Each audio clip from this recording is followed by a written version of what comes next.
Oke, tadi terkait untuk profil ya sudah disampaikan oleh Mas Kairil bahwa saya juga di sini memiliki moto hidup bahwa buatlah perencanaan dalam hidup supaya mempunyai arah dan tujuan, dan ini keluarga adalah penyemangat sejati dan inspirasi safety-ku gitu ya, karena kita bekerja untuk apa gitu, karena untuk keluarga, jadi kita benar-benar harus safety first dalam bekerja seperti itu. Nah tadi juga udah disampaikan juga terkait background saya gitu ya, dan beberapa pekerjaan saya sebelumnya. Jadi background saya itu adalah kehutanan dan komunikasi di IPB, kemudian juga saya di bidangnya EHS gitu ya, di Enviro, di HSE-nya juga, kemudian juga saya pernah gitu ya, di set manager dan announcer radio juga, itu untuk sampingan gitu ya, MC juga dan content creator. Dan ini kalau mungkin teman-teman yang belum follow IG-nya Mining Talk, nah itu bisa sekalian tuh di follow ya. Oke, lanjut.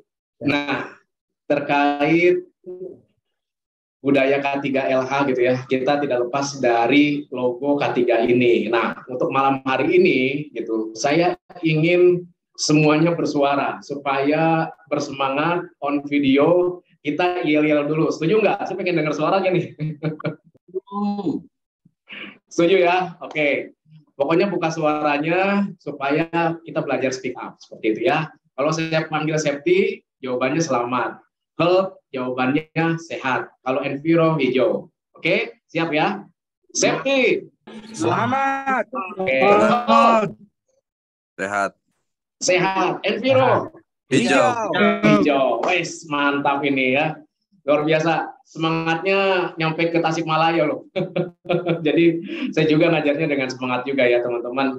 Pokoknya nanti 1 jaman kurang lebih lah ya, kita akan sharingkan terkait menciptakan budaya K3LH, khususnya untuk para praktisi AHSE. Kalau yang di bidang lain pun nggak jadi masalah, karena budaya K3LH itu emang harus diterapkan di setiap departemen, karena setiap departemen itu harus menerapkan yang namanya K3LH, seperti itu ya.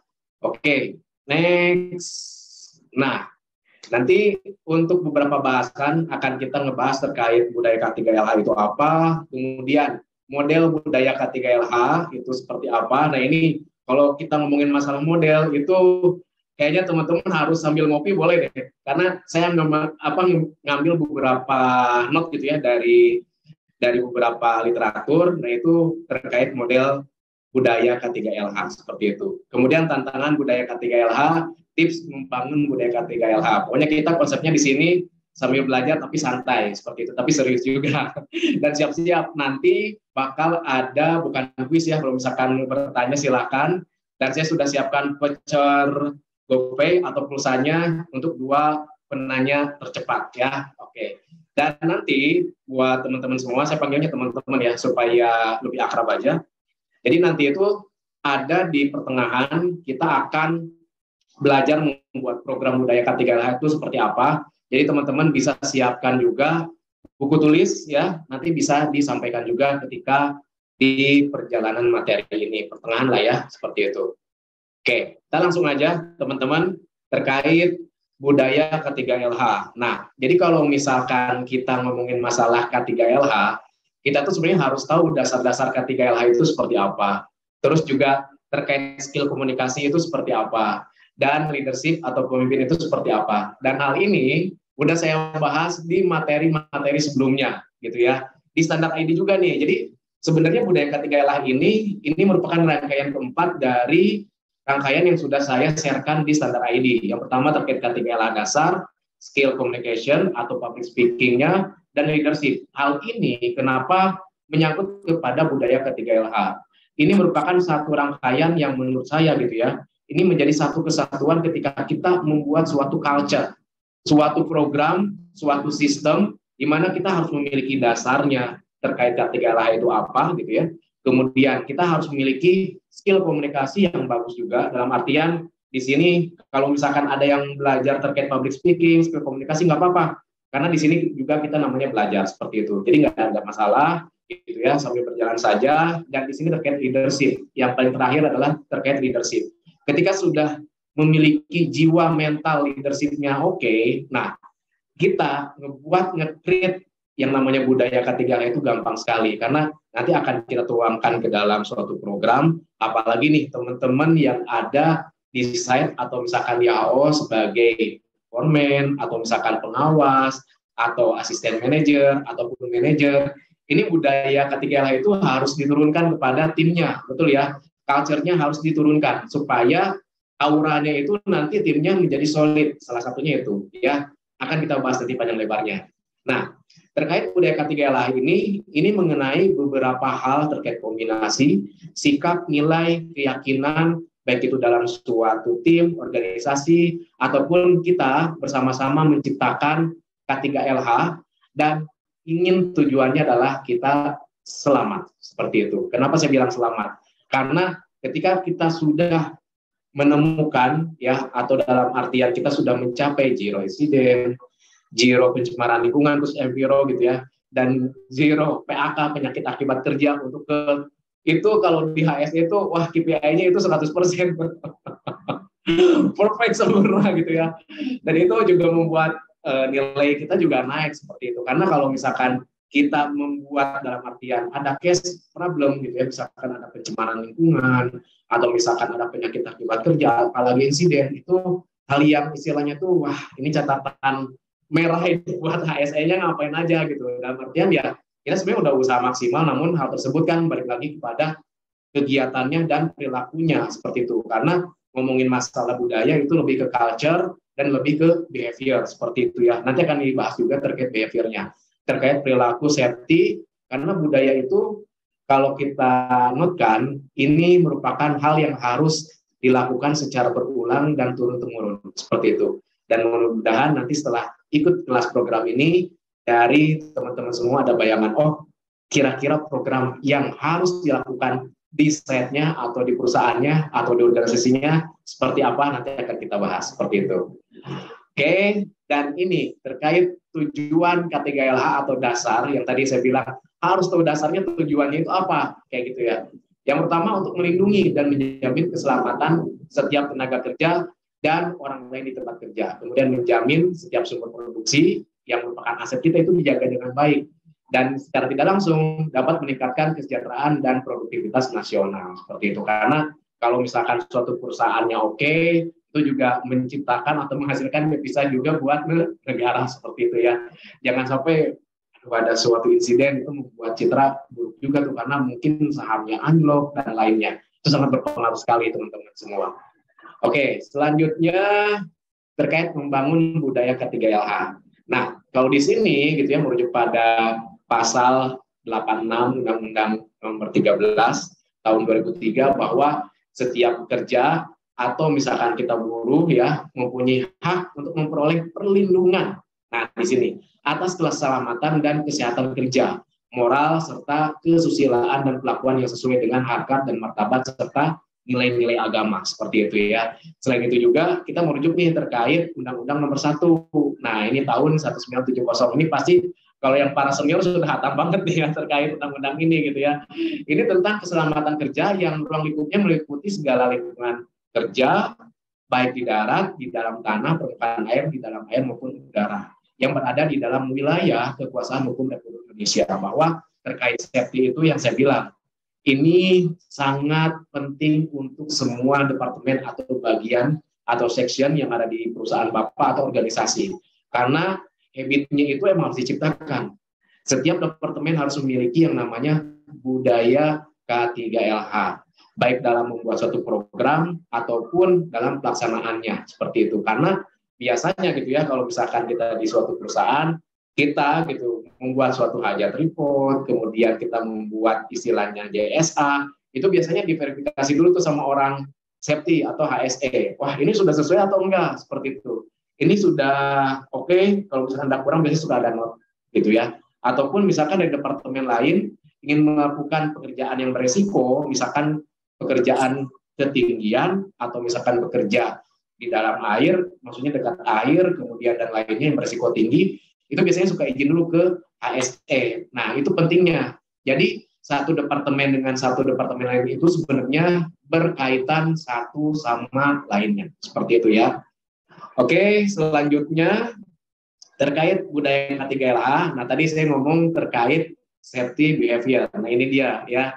Ini berdasarkan model penelitian metode cover Revokal ya safety culture 2001 bahwa budaya K3LH itu ada 3 nih Bapak Ibu semuanya ya. Di mana yang pertama terkait organization, kemudian person atau orangnya dan perilakunya ya. Di mana kalau kita ngomongin masalah organisasi, ini mengenai safety management system atau objective audit seperti itu ya. Karena kalau misalkan kita sudah penilaian, audit SMK 3 gitu ya, audit SMKP kalau di pertambangan, ini biasanya melibatkan beberapa departemen, beberapa organisasi yang harus dan mau nggak mau ikut terlibat seperti itu ya. Yang tadi saya bilang bahwa satu departemen satu dengan lain itu berkaitan seperti itu. Nah, ini yang salah satu buktinya. Kemudian person atau orang ya terkait safety climate ya atau vertical audit. Nah, di sini terkait iklim di mana bahwa suatu metode gitu ya kita ketika melakukan observasi kita misalkan ke perusahaan itu biasanya berbeda-beda ya dalam hal penilaiannya. Tapi ya biasanya memiliki standar atau format yang sudah ditentukan oleh pemerintah ya seperti SMK 3 atau misalkan SMKP penilaiannya ini elemen 1 apa kemudian elemen 2 sudah ditentukan elemen ketiga 4 sampai 6 seperti itu ya. Nah, salah satunya hal tersebut emang harus disesuaikan dengan regulasinya. Makanya harus disesuaikan iklimnya gitu ya. Wah, ini berarti ketika ada prosedural yang kurang harus dilengkapi seperti itu. Kemudian terkait job safety behavior. Nah, di sini terkait behavior safety programs gitu ya, di mana perilaku itu yang tadi saya bilang, mungkin teman-teman bisa membuat suatu program, misalkan kegiatan-kegiatan di lapangan yang ringan-ringan gitu ya, P5M, kemudian safety talk, kemudian inspeksi terencana, sidak tidak terencana, dan hal lainnya. Itu merupakan salah satu perilaku ya dalam artian kita menentukan suatu budaya K3LH supaya lebih baik dilakukan ya ketika kita misalkan ada di lapangan kita menemukan suatu masalah atau temuan itu bukan menurut saya bukan masalah aib atau misalkan wah ini catatan buruk enggak, tapi dari hal tersebut kita bisa belajar menjadi lebih baik lagi dari perilaku gitu ya. Misalkan ada ketika melakukan inspeksi teman atau misalkan pekerja ada yang tidak memakai APD, kita bisa mengingatkan ya, misalkan bro pakai APD-nya supaya kita selamat dan aman. Itu lebih ke person kan ya, kemudian lebih ke organisasinya ya supaya perusahaan atau kontraktor atau subkon tersebut itu aman dari yang namanya kecelakaan kerja seperti itu. Jadi budaya K3LH ini emang harus diterapkan sejak dini atau dasar ketika pekerja itu mulai bekerja, kemudian juga bisa diseringkan ketika kita melakukan induksi seperti itu. Oke, nah terkait budaya K3LH ya di sini menurut teori Galdenman ya 2010 bahwa ada 3 poin yang harus diperhatikan di mana artefak ya di sini nilai-nilai nyata secara verbal dalam suatu organisasi itu biasanya dipasang atau misalkan di-sharekan kalau sekarang bisa via sosmed gitu ya. Nah, ini terkait slogan, terkait dokumen, kemudian terkait poster keselamatan, bisa ditempel atau misalkan di-sharekan di WA group seperti itu ya. Dan terkait prosedur kerja, SOP, instruksi, cara memakai peralatan dan APD dan lainnya biasanya sudah dibuat dalam bentuk hal yang istilahnya dokumen yang sudah siap untuk diserahkan kepada teman-teman semua seperti itu ya.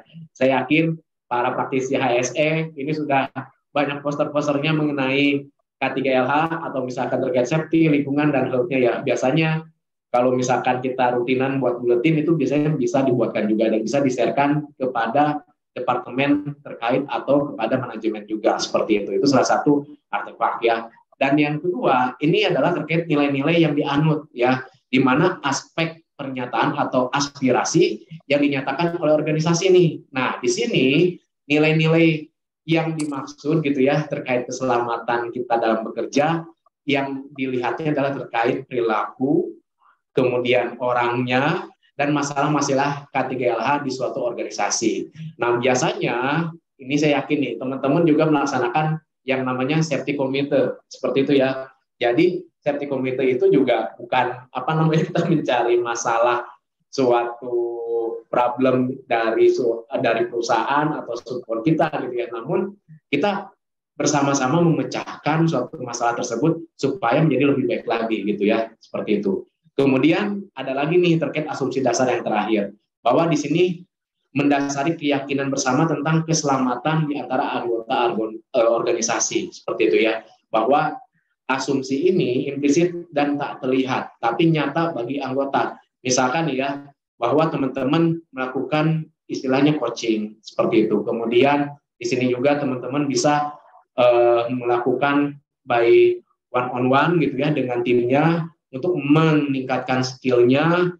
Kemudian juga di sini terkait teman-teman bisa sharekan juga terkait beberapa materi terkait K3LH ataupun terkait hal-hal berkaitan dengan K3LH, seperti itu. Jadi asumsi dasar ini lebih kepada keyakinan, kalau saya simpulkan lebih dari hati ke hati juga penyampaiannya supaya feel-nya dapat seperti itu kepada anggota kita. Kadang gitu ya, anggota itu kan kita juga harus tahu juga tuh ya, apakah dia sebagai memiliki sikap yang pendiam gitu ya, atau misalkan dia ceria, kemudian dia misalkan introvert dan lain-lain. Itu kemarin pas leadership udah dibahas tuh teman-teman. Jadi kita bisa menyesuaikan, oh kira-kira nih tim yang cocok seperti ini, kemudian caranya seperti ini. Jadi emang itu kayaknya nggak kelihatan tapi feel-nya dapat gitu ya, seperti itu. Oke, lanjut. Nah, saya mau cek nih, ini pada on semua kan? Ini kata Raisa, ada siapa yang nggak merhatiin, ngantuk ya, bangun dong katanya. Jadi menerapkan budaya K3LH itu ibarat membangun rumah tangga loh. Jadi harus perhatikan ya. Ini kata Raisa. Saya nulis ini bukan kata Raisa ya, fotonya Raisa. Seperti itu. Oke, kita lanjut ya. Pokoknya tetap fokus nih, masih seperempat jalan ini kita ya. Safety hijau. Oke, safety selamat. Enviro hijau. Oke, kalau Raisa putih lah ya. Bang, pakai yel. Oke, siap. Jadi mau yel dulu supaya semangat. Gaskan. Oke, siap. Safety. Selamat. Oh, Sorry. sehat. Enviro Hijau. hijau. Raisa putih. Enggak, canda ya. Oke. Raisa cantik. Supaya nggak pada ngantuk semua ya. Oke, ya. Nah, untuk mengukur terkait tingkat budaya K3LH dari suatu organisasi, ini teman-teman bisa melihat karena berdasarkan Kenso ya, di sini ada 3 hal yang harus diperhatikan juga. Ini ada hubungannya dengan yang tadi juga teman-teman. Yang pertama adalah diukur dengan yang tadi gitu ya, iklim seperti interpersonal, dan mungkin juga dengan FGD seperti itu ya. Misalkan nih timnya diajak diskusi ketika P5M atau misalkan meeting mingguan, kalau misalkan ada kendala bisa disampaikan di sana seperti itu. Itu salah satu habit juga. Habit ya itu salah satunya budaya, culture seperti itu. Karena kalau misalkan kita nggak ngebentuk culture-nya sejak hal kecil dan dasar, itu gimana nanti kita menciptakan suatu hal yang besar seperti itu. Karena suatu hal yang besar itu berasal dari hal kecil ya. Jadi misalkan nih kita mulai ngebangun habit atau budaya sebelum bekerja, mau nggak mau misalkan P5M atau toolbox meeting ya kalau di istilah di lapangan. Atau selanjutnya juga nih teman-teman bisa juga ya kalau misalkan teman-teman bisa sharingkan tiap 2 minggu sekali terkait materi K3LH atau misalkan terkait safety-nya, health-nya, environment-nya juga itu boleh kepada timnya. Itu salah satu aspek psikologi supaya ngebentuk, wah kita lebih pede lagi nih kalau misalkan ada yang nanya atau yang ada audit, tidak apple to apple-nya itu nyampe seperti itu. Karena kadang-kadang ya kalau misalkan kita audit, kalau misalkan kita melakukan suatu inspeksi, biasanya rata-rata ya, maaf gitu ya, menengah ke atas yang tahunya. Tapi yang level bawah gitu, itu kadang-kadang apa ya, yang dijelaskan itu saya nggak ngerti, cuma tahu di lapangan saja. Nah, ini tugas dan tantangan para leader nih yang ada di lapangan seperti itu. Karena nanti itu ada bagaimana caranya kita mengukur culture atau budaya safety gitu ya dari level bawah sampai ke atas. Itu nanti akan saya sharekan juga seperti itu ya.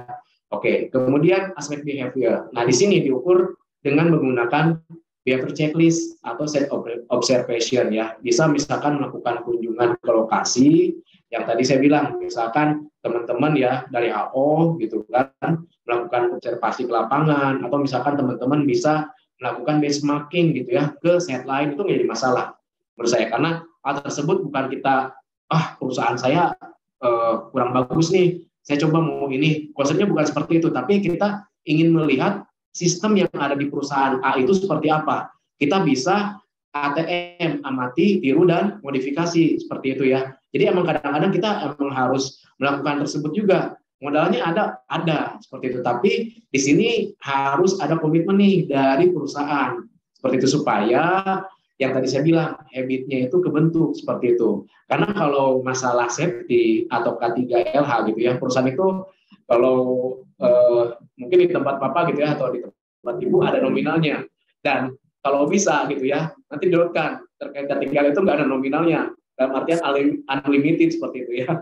Jadi supaya kita melakukan suatu improvement juga enak seperti itu, nggak ada kendala masalah budget ya. Meskipun emang ada cost controlnya, tapi kalau dasarnya kita kuat, kita pasti goal kok. Misalkan nih akan menerapkan sistem SMK3 atau sistem SMKP, itu kan perlu biaya yang lumayan, apalagi kita mau penilaian ya. Misalkan kalau di pertambangan ada kaidah teknik pertambangan yang baik atau GMP seperti itu. Itu memerlukan biaya yang lumayan juga, dalam artian di internal atau organisasinya harus menyiapkan suatu hal yang improvement. Nah ini dia nih perubahan juga seperti itu.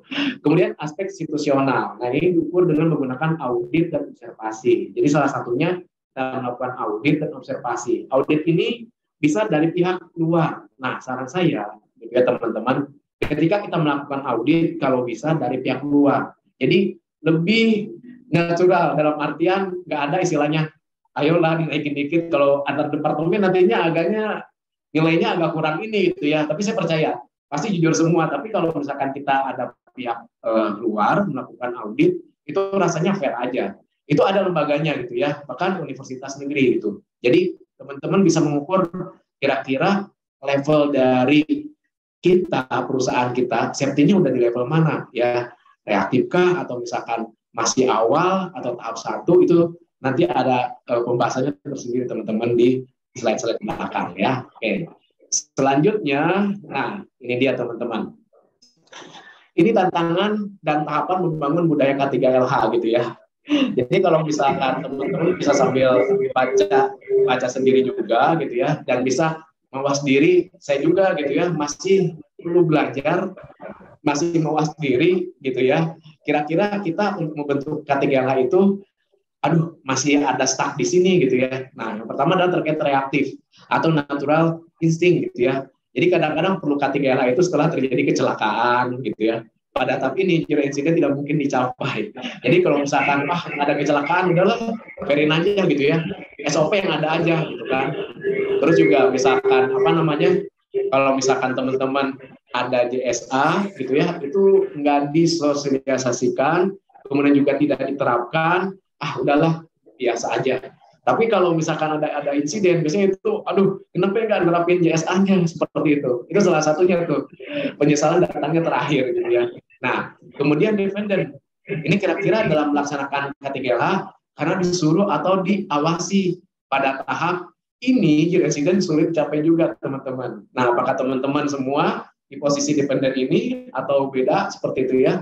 Oke, yang ketiga, independen. Nah, di sini melaksanakan K3LH hanya untuk kepentingan diri kita sendiri. Pada tahap ini ada keselamatan zero incident dicapai, tapi bukan terkait tim. Karena kan kita kerja bukan sendiri, tapi kita kerja dengan tim, gitu ya.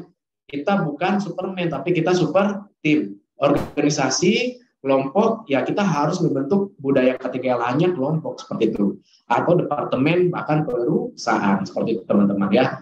Dan yang terakhir, itu interdependent. Ini melaksanakan K3LH bukan hanya untuk diri sendiri, tetapi saling mengingatkan, memperhatikan apabila ada sesama pekerja yang lupa atau lalai dalam menerapkan budaya K3.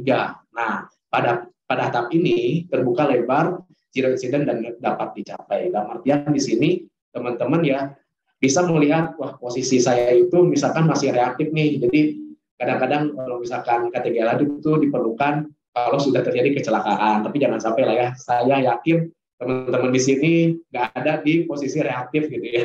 Pasti posisi yang lebih baik gitu teman-teman. Karena gini teman-teman, ketika kita sudah menciptakan budaya K3LH untuk diri kita, itu harus segera kita transferkan kepada tim. Nah, ini salah satu note gitu ya, bahwa tim juga harus memiliki budaya tersebut. Jangan sampai gitu ya, kitanya doang yang memiliki budaya K3LH, tapi tim tidak memiliki. Ini juga bakal mengganggu yang tadi, iklim dari suatu organisasi. Itu dia. Kenapa? Karena itu ada pengukurannya nanti teman-teman. Ketika kita menentukan safety level kita, itu bisa dilihat dari sisi leadership-nya juga, dari seorang leader. Ataupun kita lihat dari pernyataan dari timnya, itu seperti apa. Itu dinilainya ada teman-teman. Jadi yang tadi penilaian safety-nya tersebut gitu ya, dilakukan secara wawancara, interview, observasi ke lapangan, itu bisa melihat kira-kira budaya safety-nya atau safety-nya itu levelnya ini posisinya di level mana. Seperti itu, apakah tahap 1, tahap 2, tahap 3, ada tahap sampai tahap 5, seperti itu teman-teman ya. Nah, itu seperti apa. Jadi di sini yang tadi saya notkan teman-teman, ketika teman-teman memiliki ya jiwa leadership, skill komunikasi, kemudian juga memiliki dasar K3LH, itu emang harus segera ditransferkan kepada timnya supaya si culture K3LH-nya terbentuk bukan hanya untuk kita tapi tim kita juga, seperti itu teman-teman. Oke, nah selanjutnya apa yang kita lakukan ya?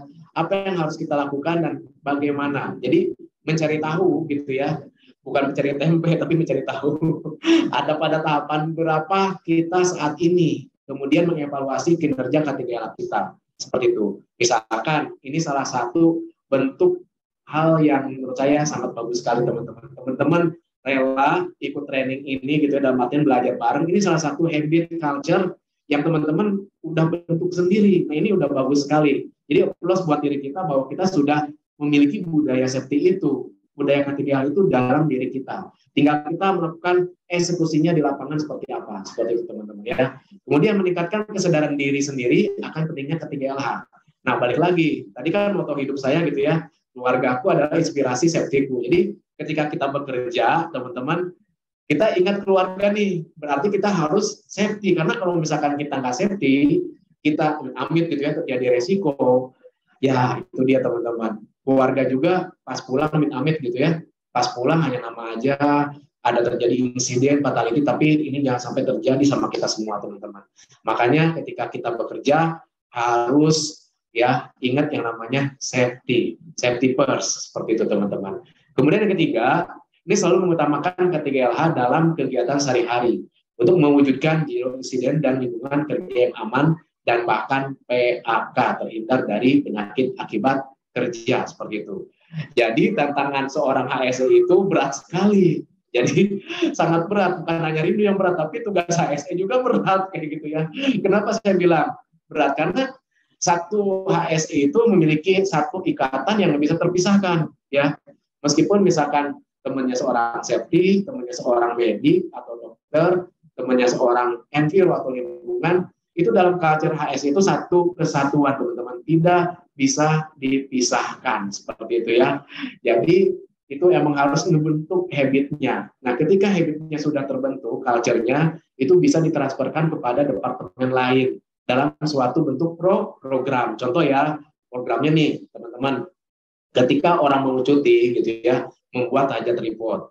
Terus kalau ketika orang mau cuti misalkan harus menanam dulu gitu ya. Kemudian ketika orang mau cuti harus inspeksi. Nah itu apa? Wah bukan artiannya, wah tugas ASE-nya semakin ringan nih gitu kan. Bukan itu. Tapi hal tersebut yang tadi saya bilang membentuk culture yang K3LH-nya di dalam diri sendiri. Supaya nanti dia bisa meneruskan kepada timnya teman-teman. Ketika satu organisasi, suatu perusahaan sudah kebentuk habitnya, culture-nya itu, jadi organisasinya itu bahkan akan hidup. Dalam artian akan membentuk suatu culture yang positif teman-teman.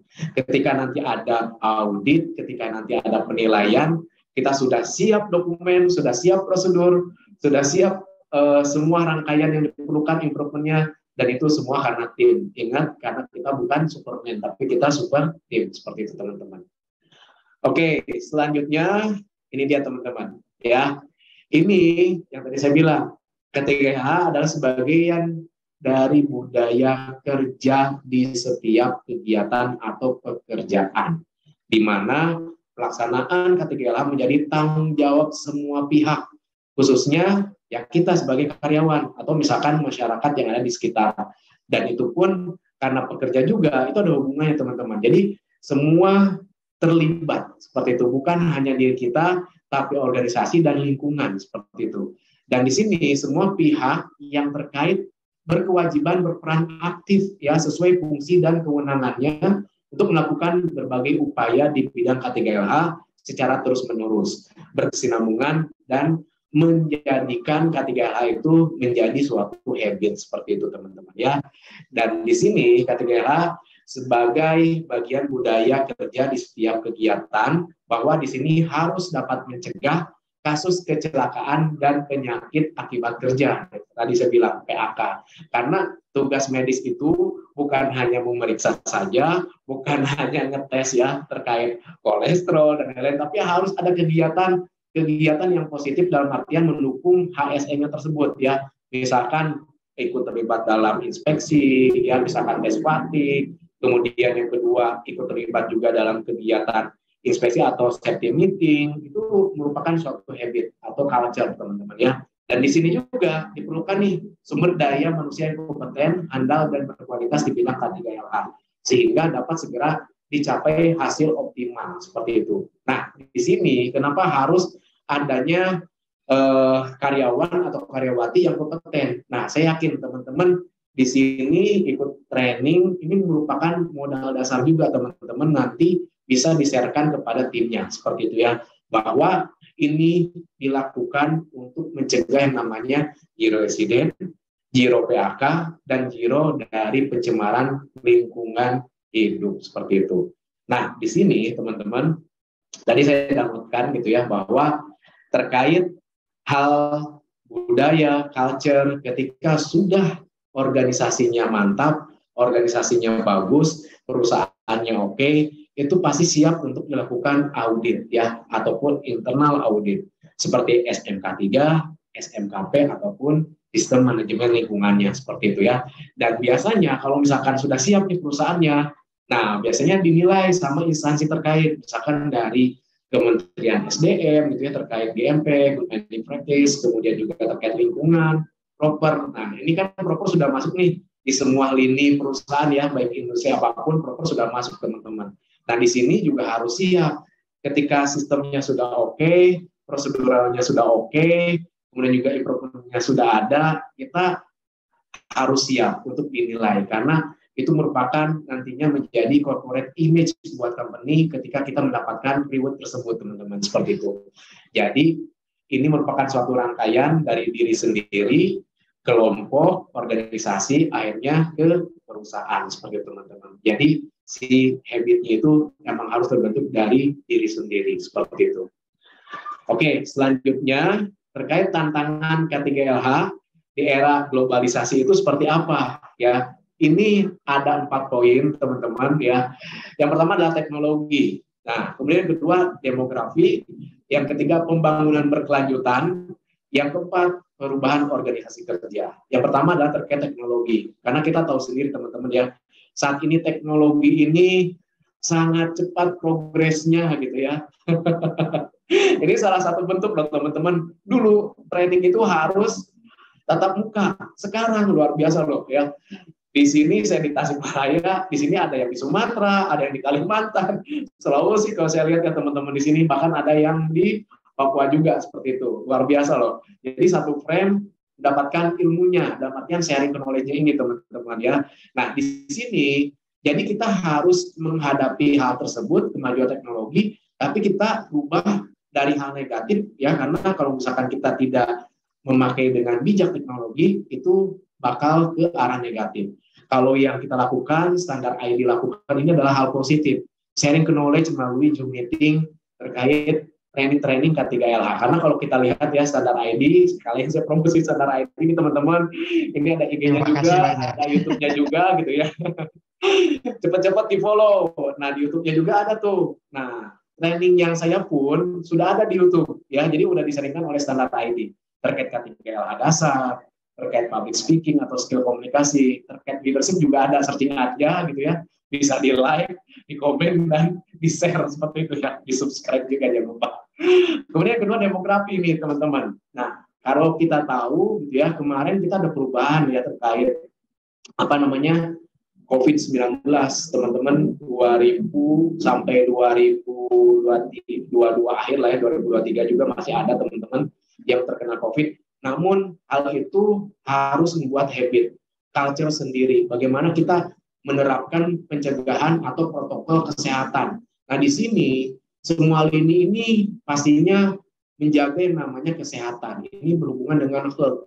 Nah kemarin-kemarin nih tim medis nih gitu ya, yang kerjanya luar biasa beratnya gitu ya. Jadi memang perubahan terkait demografi pun ya, terkait kependudukan, kemudian terkait siklus kita misalkan ada perpindahan atau misalkan kita perusahaan satu ke perusahaan lain beda culture-nya juga gitu ya, itu memang harus disesuaikan seperti itu teman-teman ya.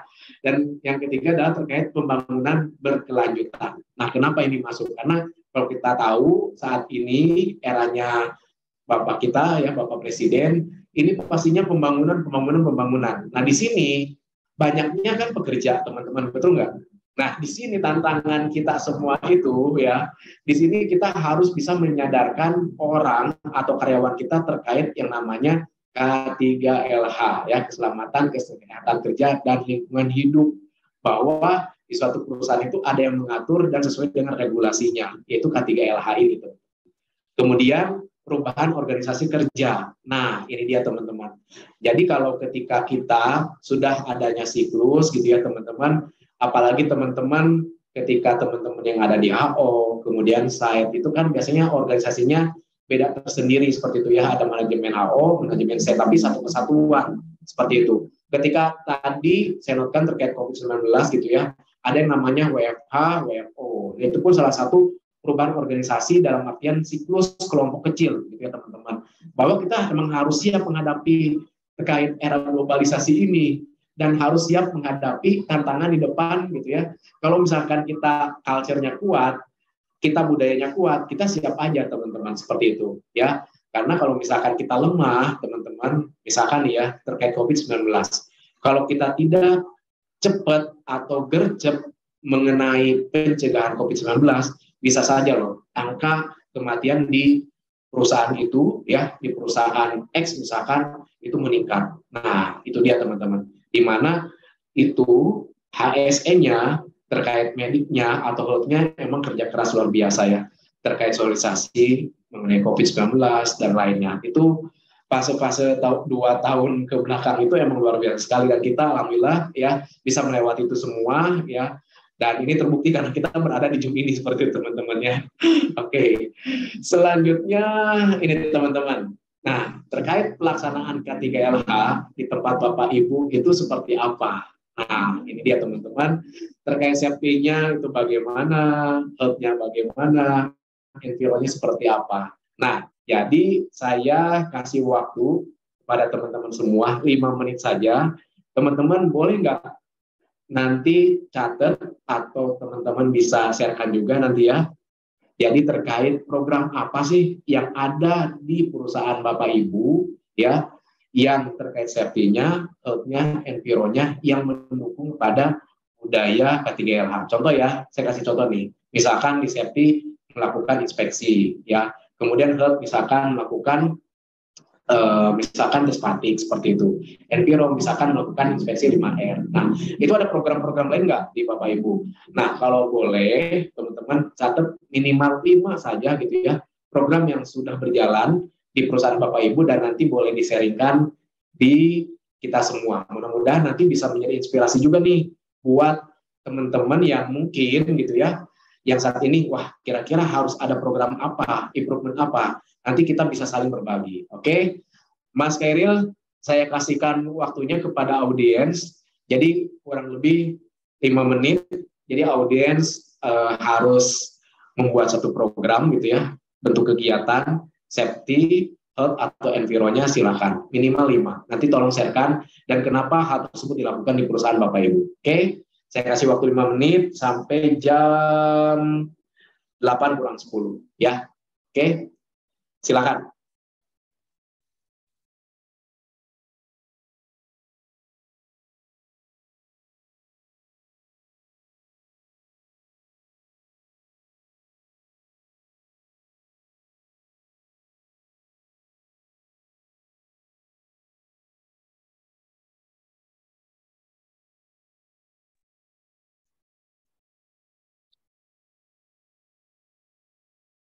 Oke, tadi waktunya sampai jam 8 kurang 10 ya, Kang. Mas Ruli. Siap, Mas Kairil. Siap. Iya, nanti yang bisa sharekan, Mas Kairil tolong dicatat ya namanya dan nomor HP-nya. Kalau bisa nanti akan saya kasihkan voucher pulsa atau GoPay. Siap. Nomor saya boleh di sekali ya. Pokoknya buat beli token soalnya, Mas.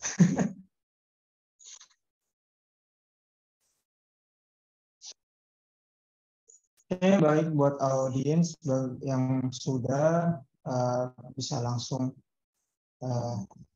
angkat tangan di reaksi itu biasanya kan ada tuh di sini, terus bisa langsung di-sharekan.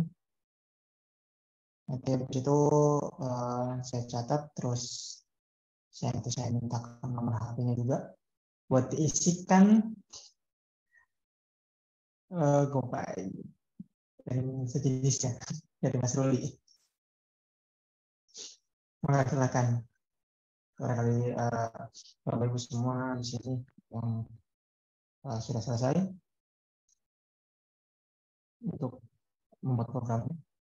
Oh, ini udah ada Iqbal Atadani Raisen. Silakan, Mas Iqbal. Oke, Mas Iqbal, are you ready? Silakan Mas Iqbal. Wah, ini gercep nih ya. Gercep banget. Tadi pemaparan materinya ya. Siap. Menambah insight buat kami, khususnya buat saya ya, untuk karena ya baru kemarin sore lah ikut-ikutan di HSI sektor pertambangan ya. Ya. Kemudian terkait dengan program lebih ke diskusi aja lah. Kalau yang biasa kita laksanakan di lapangan itu kan terkait dengan inspeksi area kerja, kemudian observasi kepada para personil yang ada di lapangan ya. Itu yang pertama. Yang kedua yaitu program-programnya adalah menggunakan safety campaign atau kampanye terkait dengan keselamatan. Kaitannya dengan perubahan teknologi, bahasanya melalui sosial media, itu bisa melalui Instagram, kemudian karena media sosial yang masif digunakan itu hampir semua orang, segala kalangan umur itu kan pasti menggunakan WhatsApp dan pasti ada grup-grup yang sangat banyak gitu kan, Bapak Ibu semua itu punya grup yang sangat banyak. Nah, memanfaatkan grup WhatsApp itu adalah menggunakan safety campaign atau media kampanye digital, poster-poster online seperti itu yang kedua. Nah, yang ketiga adalah melaksanakan survei dari kampanye yang sudah disebarkan. Jadi karena saya penempatan di HO ya, head office, jadi tidak full di lapangan. Ketika dari HO itu membuat campaign atau kampanye keselamatan untuk orang-orang di lapangan itu sudah tepat sasaran atau belum, sudah bisa diterima dengan mudah atau belum oleh orang-orang di lapangan, yaitu dilakukan dengan survei pemahaman. Misalnya di bulan Januari nih dari HO itu membuat tema katakanlah loto gitu kan, karena pasti di seluruh proses kegiatan pertambangan tidak lepas dari yang namanya loto. Nah, nanti dari loto itu apakah kampanye-kampanye yang sudah kita buat sedemikian rupa itu diterima dengan mudah oleh orang-orang lapangan. Kita survei ke yang untuk mewakili responden. Kalau kita survei ke semuanya juga pasti akan memakan waktu. Makanya survei yang dilakukan itu adalah perwakilan dari bisa kita bilang 3 level jabatan gitu kan. Level frontline itu seperti orang-orang yang ada di lapangan, mekanik, operator, helper kayak gitu ya. Kemudian di level middle-nya itu level-level pengawas, supervisor kayak gitu. Nah, kemudian di level top manajemennya apakah mereka mengetahui kampanye yang sudah diberikan oleh tim dari HSE yang ada di HO. Nah, kalau misalnya belum, kan salah satu manfaat dari survei itu kan kita meminta masukan. Yang pertama kita kan memastikan bahwa kampanye itu sudah diterima atau belum. Kalaupun sudah ataupun belum, kita bisa minta masukan. Apakah sudah menarik, apakah belum, improve-nya apa. Misalnya, yang pernah kita lakukan itu salah satunya ketika kita meminta survei di lapangan, minta masukan, ada nggak Pak masukan untuk poster-poster yang sudah Bapak lihat gitu kan? Ada nih masukan yang cukup unik, yaitu tolong dong kalau bikin poster itu menggunakan foto cewek biar kita itu fokus. Nah, itu menarik. Itu yang ketiga ya, terkait dengan survei kampanye. Yang keempat adalah terkait dengan pelatihan, atau kita bisa bilang itu sharing knowledge lah ya, tentang apa tujuan kita bekerja. Kalau di dalam perusahaan saya itu Pak Ruli juga tahu ya, namanya filosofi mentari, menggapai tujuan aman setiap hari. Jadi mengingatkan kembali kepada rekan-rekan yang ada di lapangan untuk apa sih tujuan mereka bekerja gitu kan. Pasti tujuannya selain bekerja itu untuk mendapatkan penghasilan, pasti ada sebuah tujuan yang ingin dicapai. Nah, di dalam pelatihan mentari itu kita mengingatkan kembali untuk apa sih teman-teman yang ada di lapangan itu bekerja. Jangan hanya bekerja, datang, pulang, terima gaji, selesai. Pasti ada tujuan yang ingin dicapai.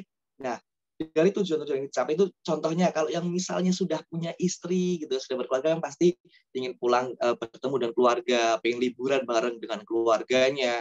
Kalau yang masih bujangan, jomblo gitu kan, pasti tujuannya adalah untuk kayak minimal melamar doi lah ya. Nah, bagaimana bisa melamar doi kalau modalnya nggak ada? Bagaimana bisa melamar doi kalau kita di lapangan kerja itu nggak selamat, amit-amit cacat gitu kan? Amit-amit ya, kita nggak mendoakan. Tapi kalau ada kecelakaan pada diri kita yang menyebabkan kita nggak bisa seperti semula, pasti akan menjadi pertimbangan kan untuk doi kita, untuk melirik kita kembali gitu kan? Nah, jadi untuk apa kita bekerja? Di dalam program mentari itu adalah mengingatkan kita bagaimana tujuan kita bekerja itu untuk apa. Nah, itu program yang keempat. Yang kelima adalah terkait dengan proyek Sekata. Jadi fungsinya adalah untuk terkait dengan culture ini. Karena culture ini kan secara simpel itu dimulai dari paksa, bisa, biasa, nah sehingga timbul menjadi sebuah budaya. Simpelnya seperti itu. Kalau Lebaran, kita hampir mau Lebaran ya, walaupun belum puasa kan, bentar lagi puasa, habis itu Lebaran. Lebaran itu nggak akan ada yang kurang kalau nggak ada ketupat. Nah, jadi itu kan budaya gitu kan. Lebaran kalau nggak ketemu sama ketupat itu kayak nggak pas aja gitu. Nah, itulah yang disebut dengan budaya. Nah, di dalam proyek Sekata itu adalah kepada tim-tim kecil, ke masing-masing tim-tim kecil, contohnya tim workshop gitu kan. Tim workshop itu minimal peningkatan pemahaman prosedur loto gitu kan. Nah, jangan-jangan nih orang-orang yang sudah di lapangan itu mentang-mentang dia sudah lama bekerja gitu kan, bekerja seperti biasanya, jadi kurang tepat nih, karena budaya safety itu adalah membiasakan yang benar, membiasakan yang selamat, bukan membenarkan yang biasa. Nah, salah satunya dengan program Sekata itu, safety kita adalah meningkatkan pemahaman sehingga terbiasa, kemudian menjadi sebuah budaya keselamatan untuk rekan-rekan yang ada di lapangan. Itu ada salah satu contoh 5 program yang tadi sempat diminta ya. Gitu. Mungkin ada program-program yang menarik, bisa apabila cocok bisa diterapkan ya bisa diterapkan, saling saling menambah insight atau menambah wawasan. Seperti itu Pak Ruli dan Pak Hairil. Terima kasih.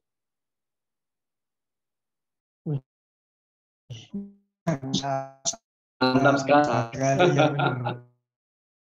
Tadi yang disebutkan Mas Dani gitu ya, itu udah benar sekali itu program-program yang tadi disampaikan itu udah luar biasa sekali itu, dalam artian dari mulai tadi sharing terkait kampanyenya gitu ya, terkait brosur melalui WA group atau sosial media, teknologi, dan melalui sharing knowledge juga gitu ya, dan yang paling afdolnya itu adalah terkait observasi lapangan. Itu dia. Jadi kita bisa melihat inspeksi ke lapangan itu apa nih kendalanya di lapangan seperti itu ya.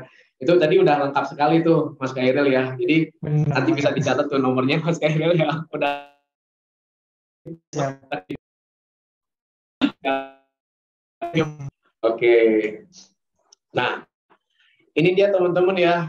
Ini beberapa slide yang akan menuju akhir teman-teman. Nah, terkait safety maturity level model dengan UKFOL Journal model gitu ya. Yang tadi saya notkan ketika kita menilai suatu level K3LH gitu ya. Ini kita melihat itu dari tahap awal, vulnerable, kemudian reaktif itu tahap 2, compliant itu ya tahap 3, proaktif itu tahap 4, dan resilient itu tahap kelima seperti itu. Nah, di sini mungkin teman-teman gitu ya ketika kita akan melakukan audit itu caranya seperti apa gitu ya. Nanti akan kita bahas juga teman-teman ya.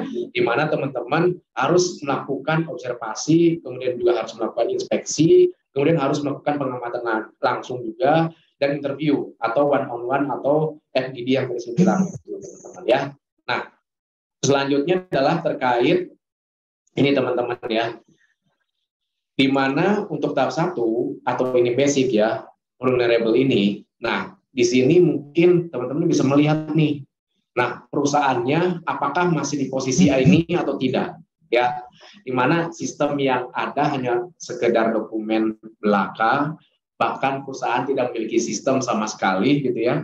Kemudian yang kedua, implementasi SMK3 atau SMKP-nya hanya dilakukan ketika ada audit atau inspeksi dari regulator. Kemudian yang ketiga, apakah budaya keselamatan yang apatis atau manajemen bersikap acuh tak acuh? Wah, ada kecelakaan, udahlah biasa aja gitu. Padahal kan itu hal yang sesuatu yang harus kita laporkan gitu ya. Nah, kemudian adanya kelalaian terkait K3LH. Tadi contohnya gitu ya, ketika ada kecelakaan atau misalkan ada temuan inspeksi, manajemen itu, wah ini apa ya, udah skip aja gitu kan. Padahal di lapangan itu udah teriak-teriak teman-teman seperti itu. Nah di sini manajemen K3LH menyembunyikan insiden yang terjadi gitu ya. Kemudian dia mengabaikan kejadiannya nermis, wah ini hanya nermis aja nih, gampang gitu, belum kejadian cedera ringan atau cedera berat kayak gitu kan. Kemudian tidak ada pelatihan untuk pekerja. Nah, tadi yang saya bilang, contoh yang tadi Mas Iqbal juga nyambung nih teman-teman, bahwa karyawan itu harus dilatih juga, disettingkan gitu ya, dari level misalkan bawah, punten gitu ya, dari level frontline atau misalkan kru, PHL, kemudian juga level misalkan masuk ke pengawas ya, dan ini harus di-sharekan terkait budaya safety seperti itu. Kemudian komunikasi K3LH-nya yang buruk seperti itu teman-teman. Dan selanjutnya tidak ada identifikasi bahaya, penilaian risiko dan pengendalian juga nggak ada gitu ya. Kemudian investigasi kecelakaan yang buruk dan dangkal, tidak ada audit gitu, tidak ada work permit untuk pekerjaan khusus. Nah, perusahaan teman-teman di posisi ini enggak gitu ya, tinggal jawab diri sendiri teman-teman. Nah, kalau misalkan posisi ini berarti nilai dari budaya K3LH-nya itu masih tahap 1 teman-teman, masih tahap awal. Dan ini bisa dirubah nggak? Bisa. Dengan langkah yang tadi dinotkan Mas Iqbal juga itu betul sekali ya. Kita misalkan bisa sharekan terkait materi, sharing knowledge, kemudian juga training, one on one, gitu kan, coaching. Nah itu salah satunya teman-teman. Jadi supaya nilainya itu meningkat. Nah, ketika kalau misalkan udah memiliki standar teman-teman dan kita memiliki istilahnya gitu ya, ada auditor khusus dari pihak ketiga, itu lebih baik teman-teman, saya sarankan supaya nilainya fair seperti itu. Karena ketika kita melakukan hal tersebut, contohnya di perusahaan saya sebelumnya itu melakukan pihak ketiga, itu fair banget ya. Jadi kita tahu, oh posisi perusahaan saya itu posisinya di tahap ini gitu ya, gitu kan. Berarti improvement yang harus dilakukan harus lebih baik lagi seperti itu teman-teman ya. Dan selanjutnya teman-teman tahap 2 reaktif. Nah di sini gitu teman-teman, sistem akan berjalan setelah terjadi masalah atau kecelakaan kerja sebelumnya. Jadi ketika ada insiden, wah itu baru gitu ya, gerasa kurusuk semuanya gitu kan, semua departemen. Terus yang kedua kecelakaan kerja saja. Sedangkan fokus lainnya tidak difokuskan terkait trainingnya. Udahlah kita fokusnya terkait masalah atau kecelakaan kerja aja, trainingnya diabaikan. misalkan untuk teman-teman level pengawas kan harus, contoh ya kalau di pertambangan harus POP, POM, bahkan POU kalau untuk KTT seperti itu teman-teman. Itu enggak dalam artian enggak difokuskan oleh manajemen, padahal itu sangat penting sekali loh teman-teman ya. Kemudian blame culture atau budaya saling menyalahkan. Wah ini gara-gara departemen SCM atau logistik nih gitu kan ada insiden gitu. Nah ini yang istilahnya membuat fatal perusahaan kayak gitu teman-teman. Jadi tidak boleh menyalahkan satu sama lain, karena tadi dia teman-teman ya, ketika culture-nya sudah kebentuk, timnya sudah kebentuk, biasanya kita membuat kesatuan seperti itu ya. Kemudian ada terkait investigasi kecelakaan hanya fokus terhadap kesalahan manusia, ini juga sama. Kemudian investigasi kecelakaan dengan analisis yang masih terbatas juga gitu ya. Karena kan ketika kita melakukan investigasi itu menganalisis dulu nih, ini masalah problemnya seperti apa kayak gitu ya. Oke. Ini ada Mas Fajri, boleh dibantu mute.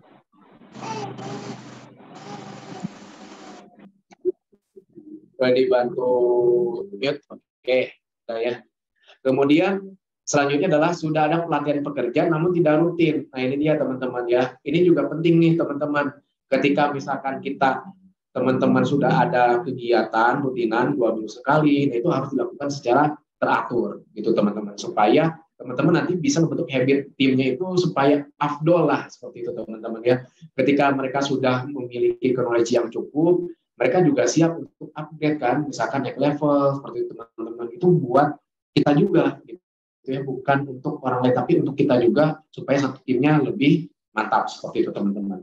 Kemudian komunikasi K3LH-nya mulai terbentuk. Nah, kemudian juga kepatuhan terhadap aturan masih rendah gitu ya teman-teman.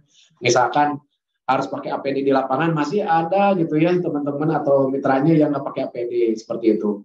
Kemudian identifikasi bahaya, penilaian risiko, pengendaliannya masih bersifat reaktif ya, dalam artian acuh tak acuh gitu ya. Kemudian penerapan APD untuk mengurangi dampak paparan aja. Jadi bukan kewajiban. Udah pakai APD aja dulu kayak gitu kan, untuk menghindari paparan seperti itu. Bukan hal tersebut yang diinginkan, tapi ya pemakaian APD itu emang wajib seperti itu teman-teman. Kemudian kebersihan kerja dan pemeriksaan kesehatan pekerja masih bersifat reaktif. Nah, di sini pun terkait kebersihan, kemudian pemeriksaan kesehatan pekerja itu sangat wajib. Misalkan bisa melakukan tes fatigue, tes ergonomis gitu ya, dan ini juga teman-teman bisa lakukan secara kontinu. Nah, kemudian audit baru bukan jika saja. Nah ini juga banyak terjadi di lapangan ya teman-teman ya, dalam artian gini teman-teman, ketika kita udah melakukan audit ya misalkan 1 tahun sekali, nah itu udah menjadikan habit teman-teman, lakukan aja gitu ya.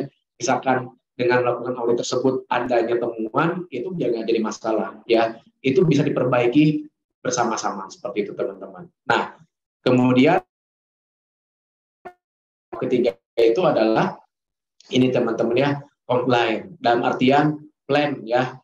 Nah, di sini pengembangan sistem sudah dijalankan, tetapi fokus terbatas pada penurunan jumlah kecelakaan saja, gitu kan. Kemudian fokus penerapan SMK 3 atau SMKP sebatas hal teknis dan pemenuhan peraturan saja. Jadi dalam artian, hanya memenuhi regulasi aja, udahlah kita melakukan istilahnya SMKP kita laporkan 1 tahun sekali, SMK 3 juga laporkan 1 tahun sekali, tapi secara realnya itu tidak ada. Nah, ini berarti kita masih tahap 3 ini teman-teman, nilai budaya K3LH kitanya atau budaya safety-nya teman-teman ya.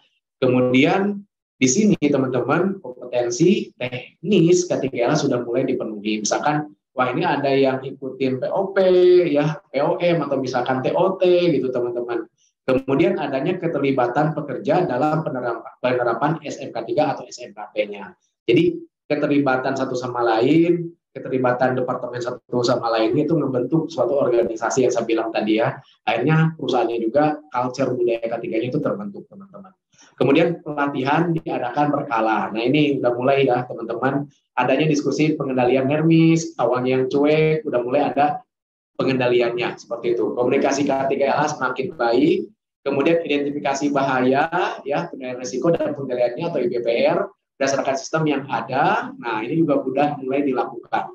Penggunaan APD sesuai potensi bahaya. Nah ini dia teman-teman ya. Jadi APD itu emang sudah menjadi habit Jadi harus dipakai gitu teman-teman, jangan sampai ini nggak ada pengawas gitu ya, udah helmnya dibuka kayak gitu. Nah ini masih banyak ditemukan di lapangan teman-teman. Nah kemudian analisis kecelakaan kerja dengan mengidentifikasi faktor kasual dari terjadinya kecelakaan atau kejadiannya suatu insiden seperti itu teman-teman ya. Dan di sini pemeriksaan medis secara berkala sudah dilakukan dan ini sudah lebih baik daripada sebelumnya gitu teman-teman. Dan perencanaan audit pengawasan juga dilakukan secara rutinan dan itu melakukan suatu perencanaan meeting, kemudian kita melakukan istilahnya review juga, planningnya, kemudian kita melakukan perbaikannya bersama-sama, itu sudah mulai terbentuk teman-teman. Kemudian pertemuan keselamatan mulai terbentuk juga. Nah ini misalkan safety committee-nya sudah mulai ada, berarti kita udah mulai tahap plan ini. Misalkan safety committee bisa dilakukan misalkan teman-teman ya 1 bulan sekali gitu teman-teman. Kemudian juga teman-teman bisa mengadop juga ya, kalau misalkan ketika safety committee bisa sambil sharing knowledge juga boleh gitu teman-teman. Itu udah mulai tahap ketiga berarti teman-teman suatu perusahaan atau sistemnya terkait budaya K3LH. Nah, kalau misalkan tahap 4 itu apa tuh teman-teman? Terkait proaktif. Nah, di sini teman-teman perusahaan atau sistemnya gitu ya, masing-masing bagian sudah memiliki target. Di poin utama dalam menyusun rencana kegiatan.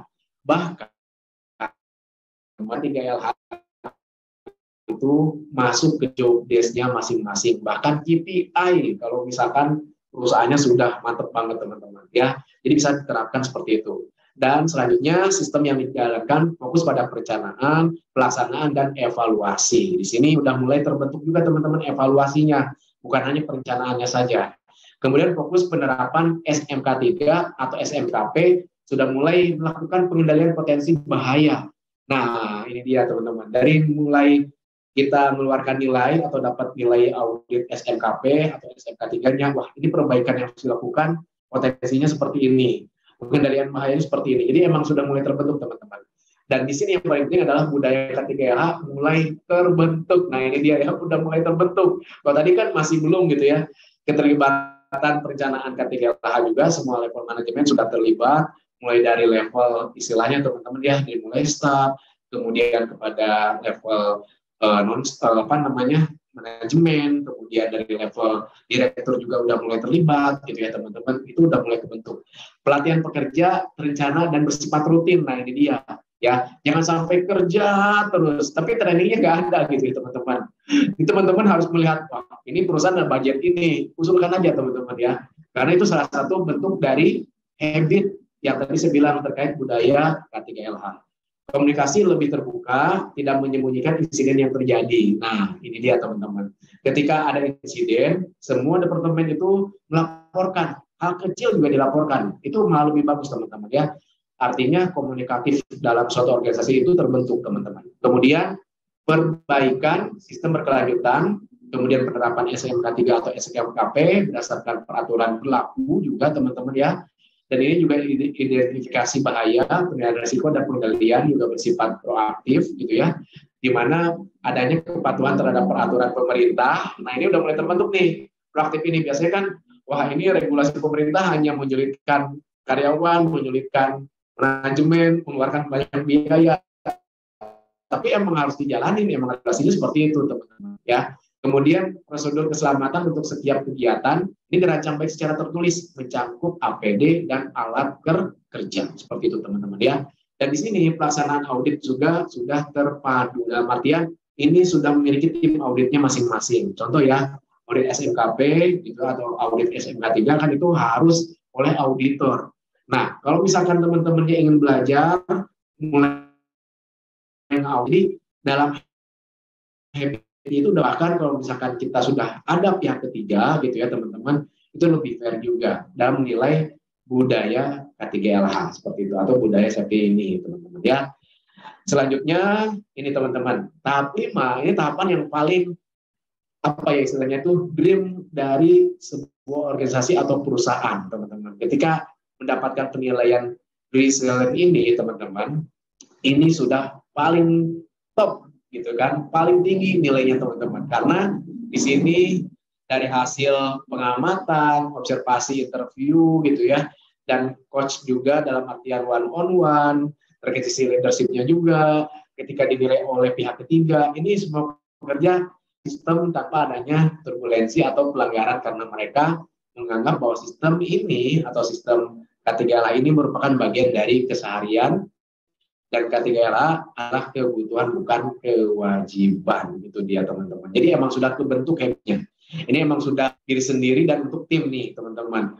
Kemudian fokus program K3LA sudah memiliki tujuan budaya K13 serta menjaga perilaku aman di tempat kerja. Ini juga sangat penting teman-teman ya, karena ketika kita sudah memiliki program, kenapa tadi saya ada pertanyaan, programnya apa nih? Tadi salah satunya Mas Dani sudah menyampaikan programnya di perusahaannya, ya ada 5 program, dari mulai dia sosialisasi lewat sosmed, sharing knowledge, inspeksi, kemudian juga ada diskusi, interview, dan artian untuk observasinya teman-teman dan lainnya udah komplit ya.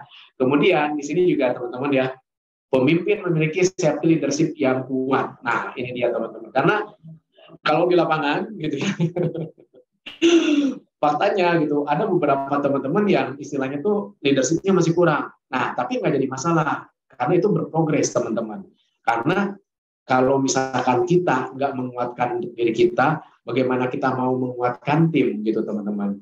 Nah, ini salah satunya bukti nyata nih teman-teman ikut training ini ya, buat diri teman-teman supaya nanti ke tim lebih pede lagi gitu teman-teman ya ketika transfer ke knowledge-nya. Nah, kemudian di sini pekerja memiliki kompetensi K3LA yang mumpuni juga gitu ya teman-teman. Misalkan nih leadernya misalkan sudah mengikuti POP, sudah mengikuti POM, sudah memiliki misalkan dia terkait pengendalian pencemaran lingkungan, contohnya seperti itu ya.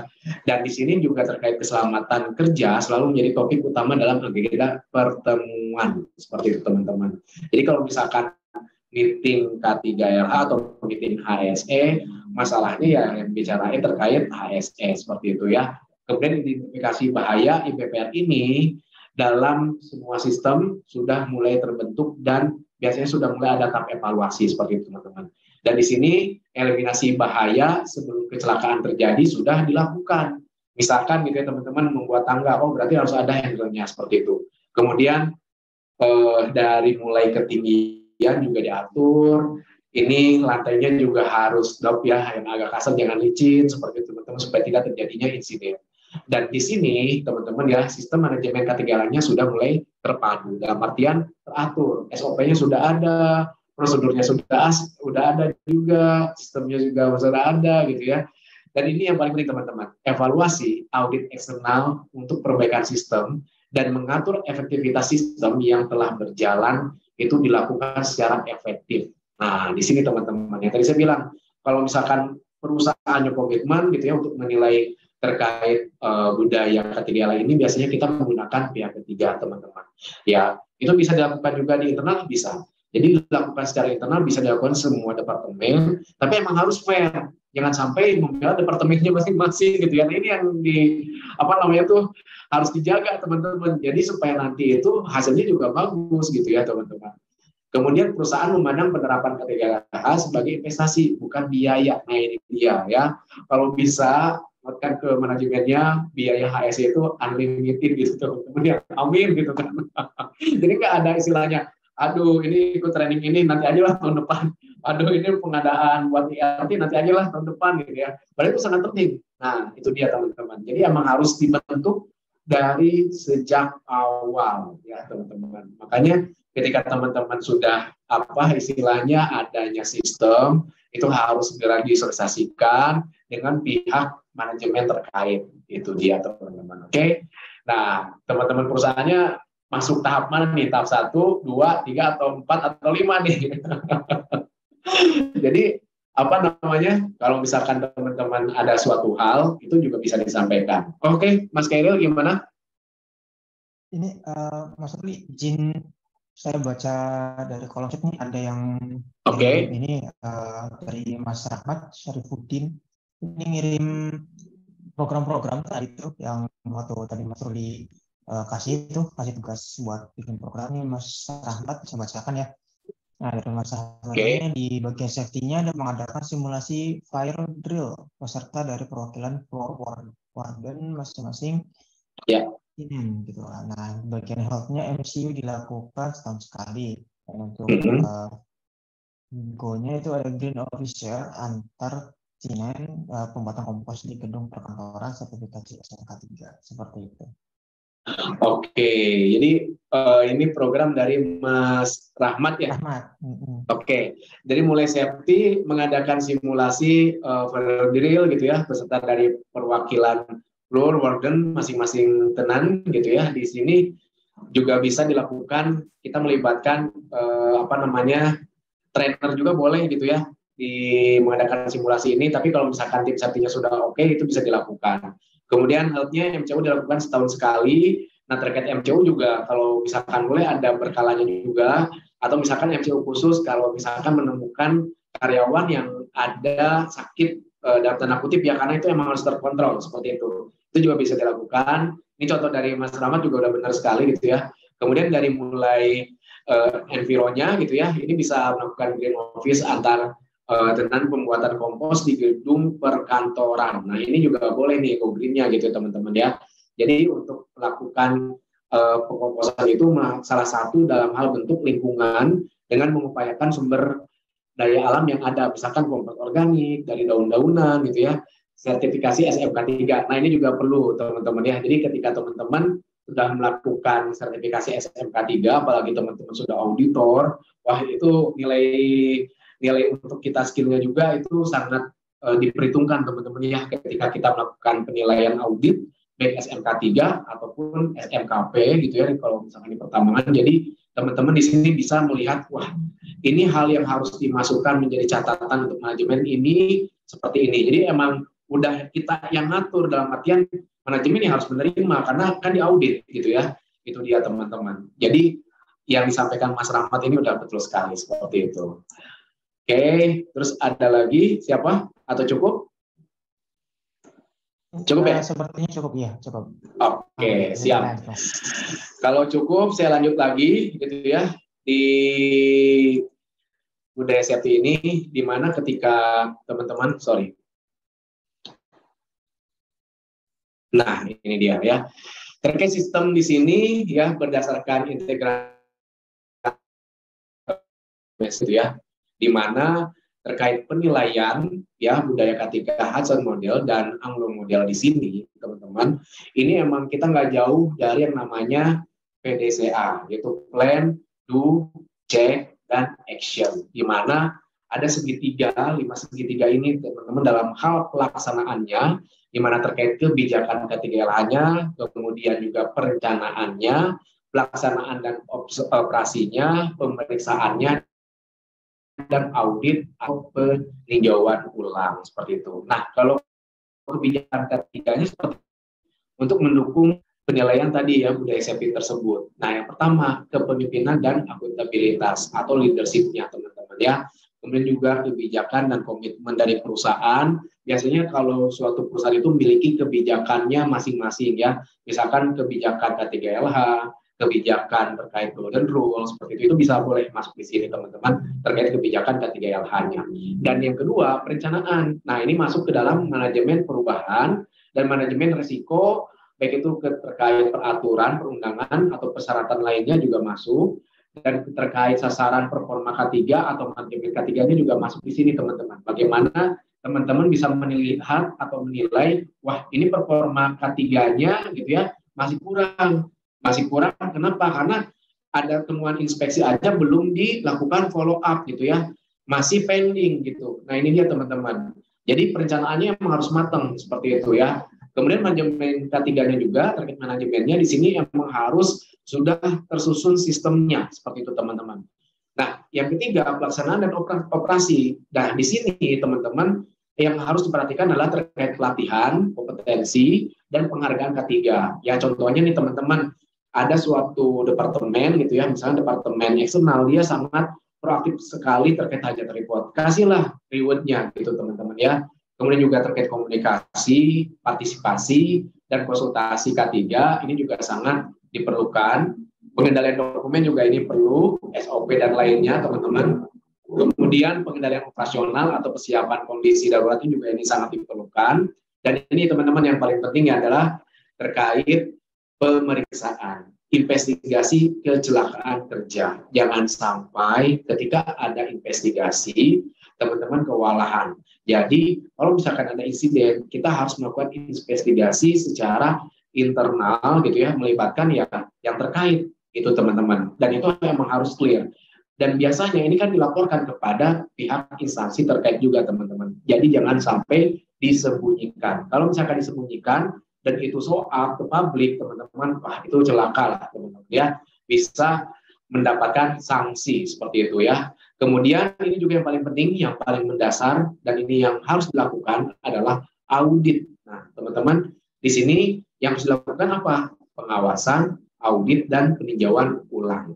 Nah, jadi teman-teman ketika melakukan audit, peninjauan ulang ini mengevaluasi apa aja nih perbaikan-perbaikan yang dilakukan. Apa nih yang harus direview, apa yang harus diobservasi, apa yang harus diajukan ke manajemen untuk menuju yang lebih baik kembali. Seperti itu teman-teman ya. Oke. Selanjutnya teman-teman, nah ini ada Bu William ya. Ini siapa nih yang oke ya? Ngantuk atau lagi pada ngapain ini ya? Jadi ini udah mulai tahap akhir. Pada on-game semua nih, mau di ujung nih gitu ya. Jadi harus semangat pastinya teman-teman ya. Karena kalau saya lihat ini teman-teman ada yang mungkin lagi lagi ngerjain sesuatu juga boleh sih kalau kalian positif ya, tapi jangan sampai sambil rebahan juga kayak gitu teman-teman ya. Nantinya ngantuk gitu ya, betul Mas Gairiel seperti itu. Oke, nah ini dia teman-teman. Ada 7 faktor penentu keberhasilan membangun budaya K3GLH di perusahaan. Ya, pertama, ini yang paling penting teman-teman, yang paling mendasar dan harus mendukung komitmen manajemen terhadap keselamatan kerja. Nah, kemudian yang kedua, peraturan dan prosedur keselamatan kerja. Yang ketiga, komunikasi. Ini juga sangat penting. Makanya waktu pas kemarin gitu ya di Standar ID saya membawakan terkait skill komunikasi. Public speaking ini sangat diperlukan juga untuk teman-teman HSE, apalagi teman-teman HSE biasanya kan melakukan safety meeting, kemudian juga melakukan safety talk, kemudian 5M dan lainnya. Itu kan harus tampil tuh, harus benar-benar skill komunikasinya harus diasah juga teman-teman ya, seperti itu kan, harus melakukan training seperti itu teman-teman. Dan yang keempat adalah keterlibatan pekerja dalam keselamatan kerja. Nah ini udah harus diterapkan teman-teman. Kemudian lingkungan sosial pekerja ya itu juga harus diperhatikan. Karena kalau misalkan teman-teman ya kita suatu proyek itu kan melibatkan masyarakat lokal, masyarakat sekitar juga. Kita harus tahu habitnya seperti apa gitu ya. Nah misalkan nih pas lagi gitu ya Natalan atau tahun baru misalkan minum tanda petik gitu ya, itu juga harus dikontrol tuh, harus diingatkan misalkan sosialisasi lewat brosur dan lainnya gitu teman-teman.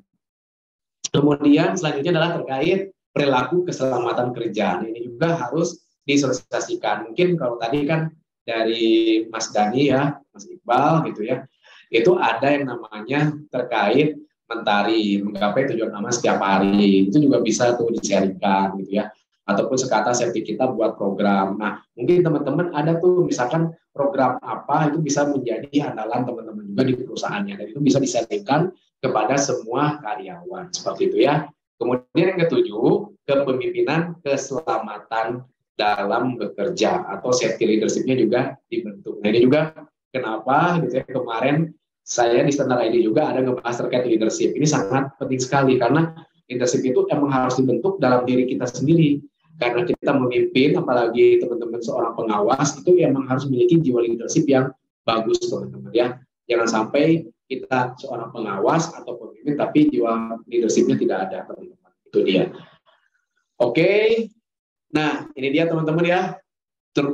Burungnya udah terbang gitu ya. Terima kasih dari saya. Udah pas nih 1,5 jam gitu ya. Benar nggak sih 1,5 jam betul ya, Mas Kaya? Ya, betul. Nah, terkait budaya K3GLH itu ibarat kita membentuk bangun rumah tangga atau membentuk suatu rumah tangga harus dengan rasa dan tindakan yang positif untuk kebahagiaan keluarga tercinta. Itu dia teman-teman. Jadi ini pun teman-teman bisa terapkan bagaimana teman-teman menerapkan ke timnya, ke sistemnya, ke manajemennya, ke semua departemennya terkait pentingnya budaya K3GLH itu harus diterapkan sejak awal seperti itu.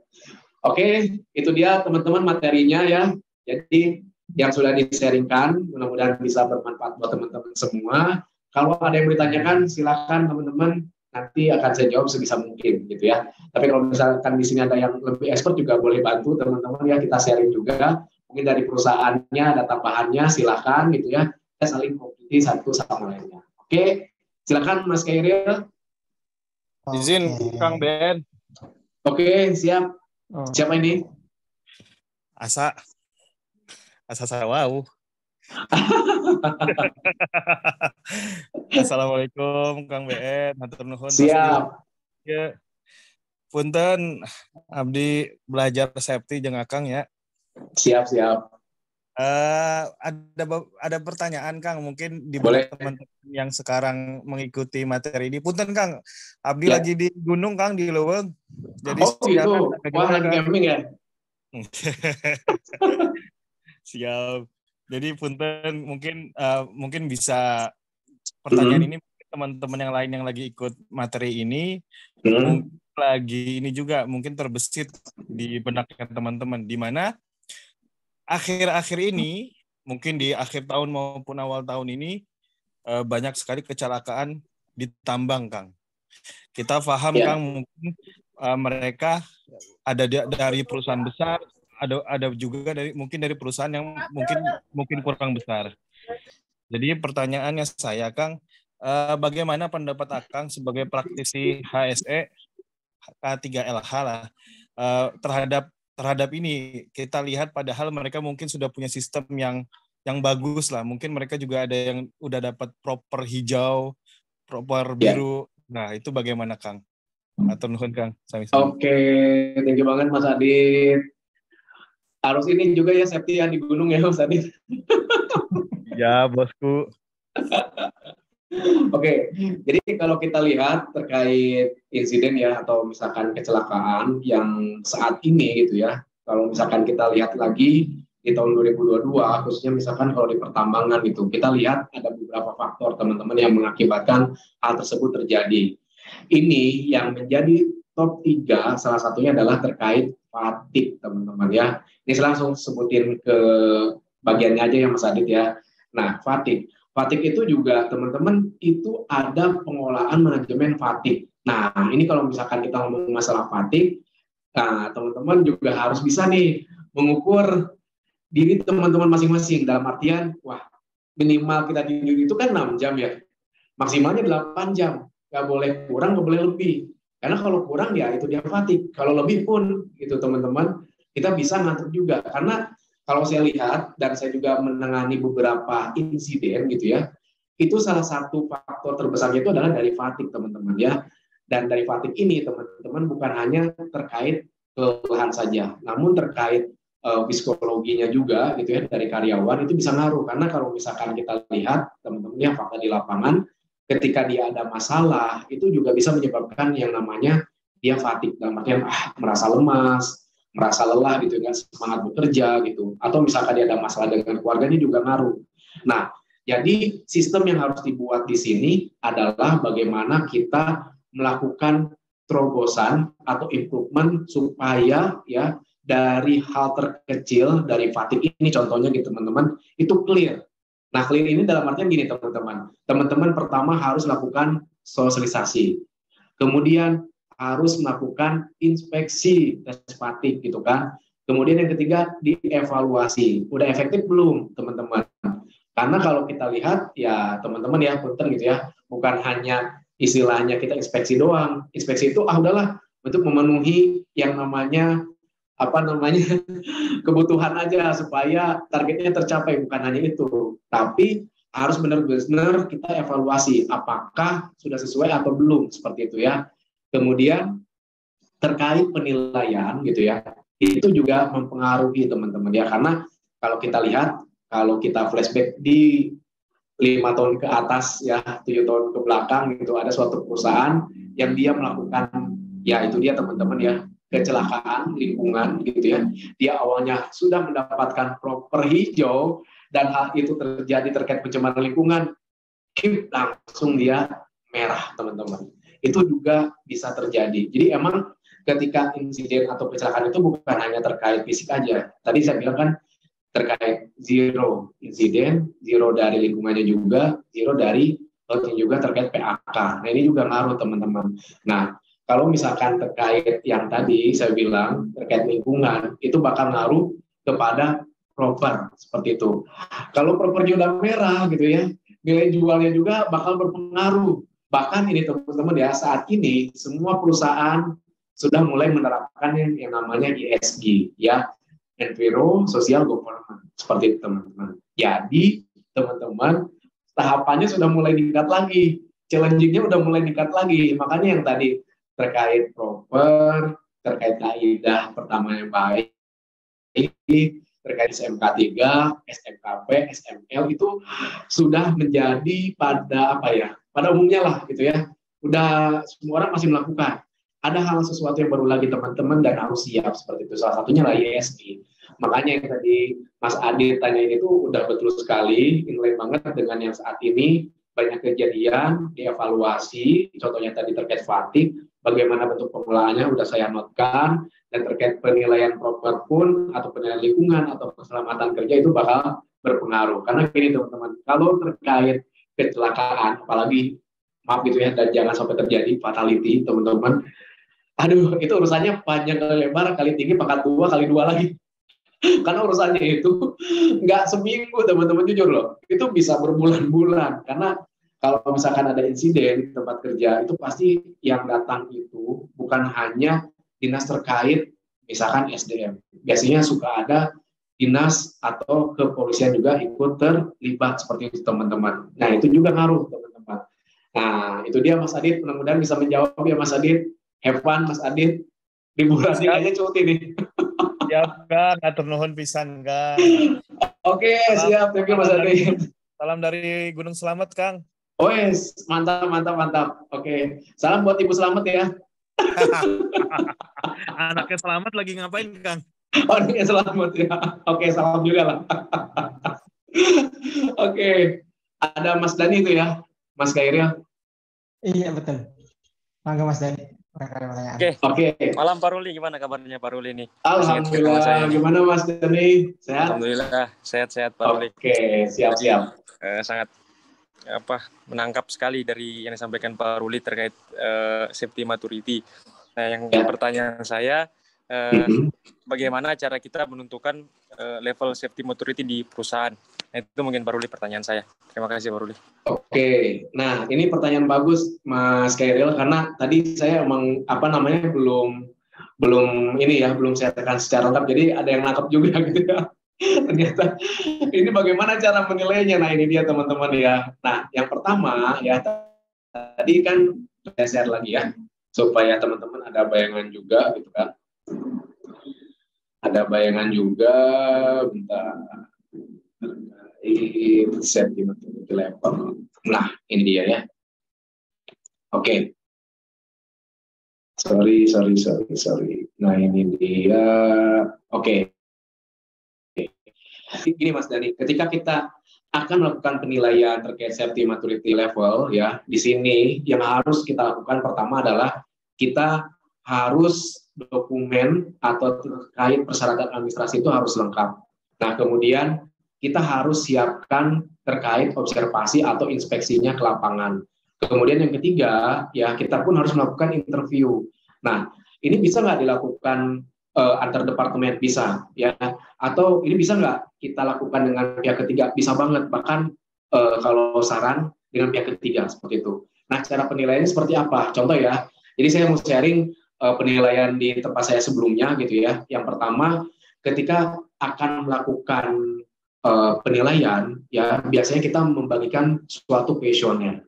Ya, kuesioner itu udah ada detailnya pertanyaannya mengenai apa sih pentingnya safety, APD itu apakah penting, apakah bekerja itu hanya untuk mencari uang atau mencari selamat. Nah, itu contohnya ya, bukan gunung selamat.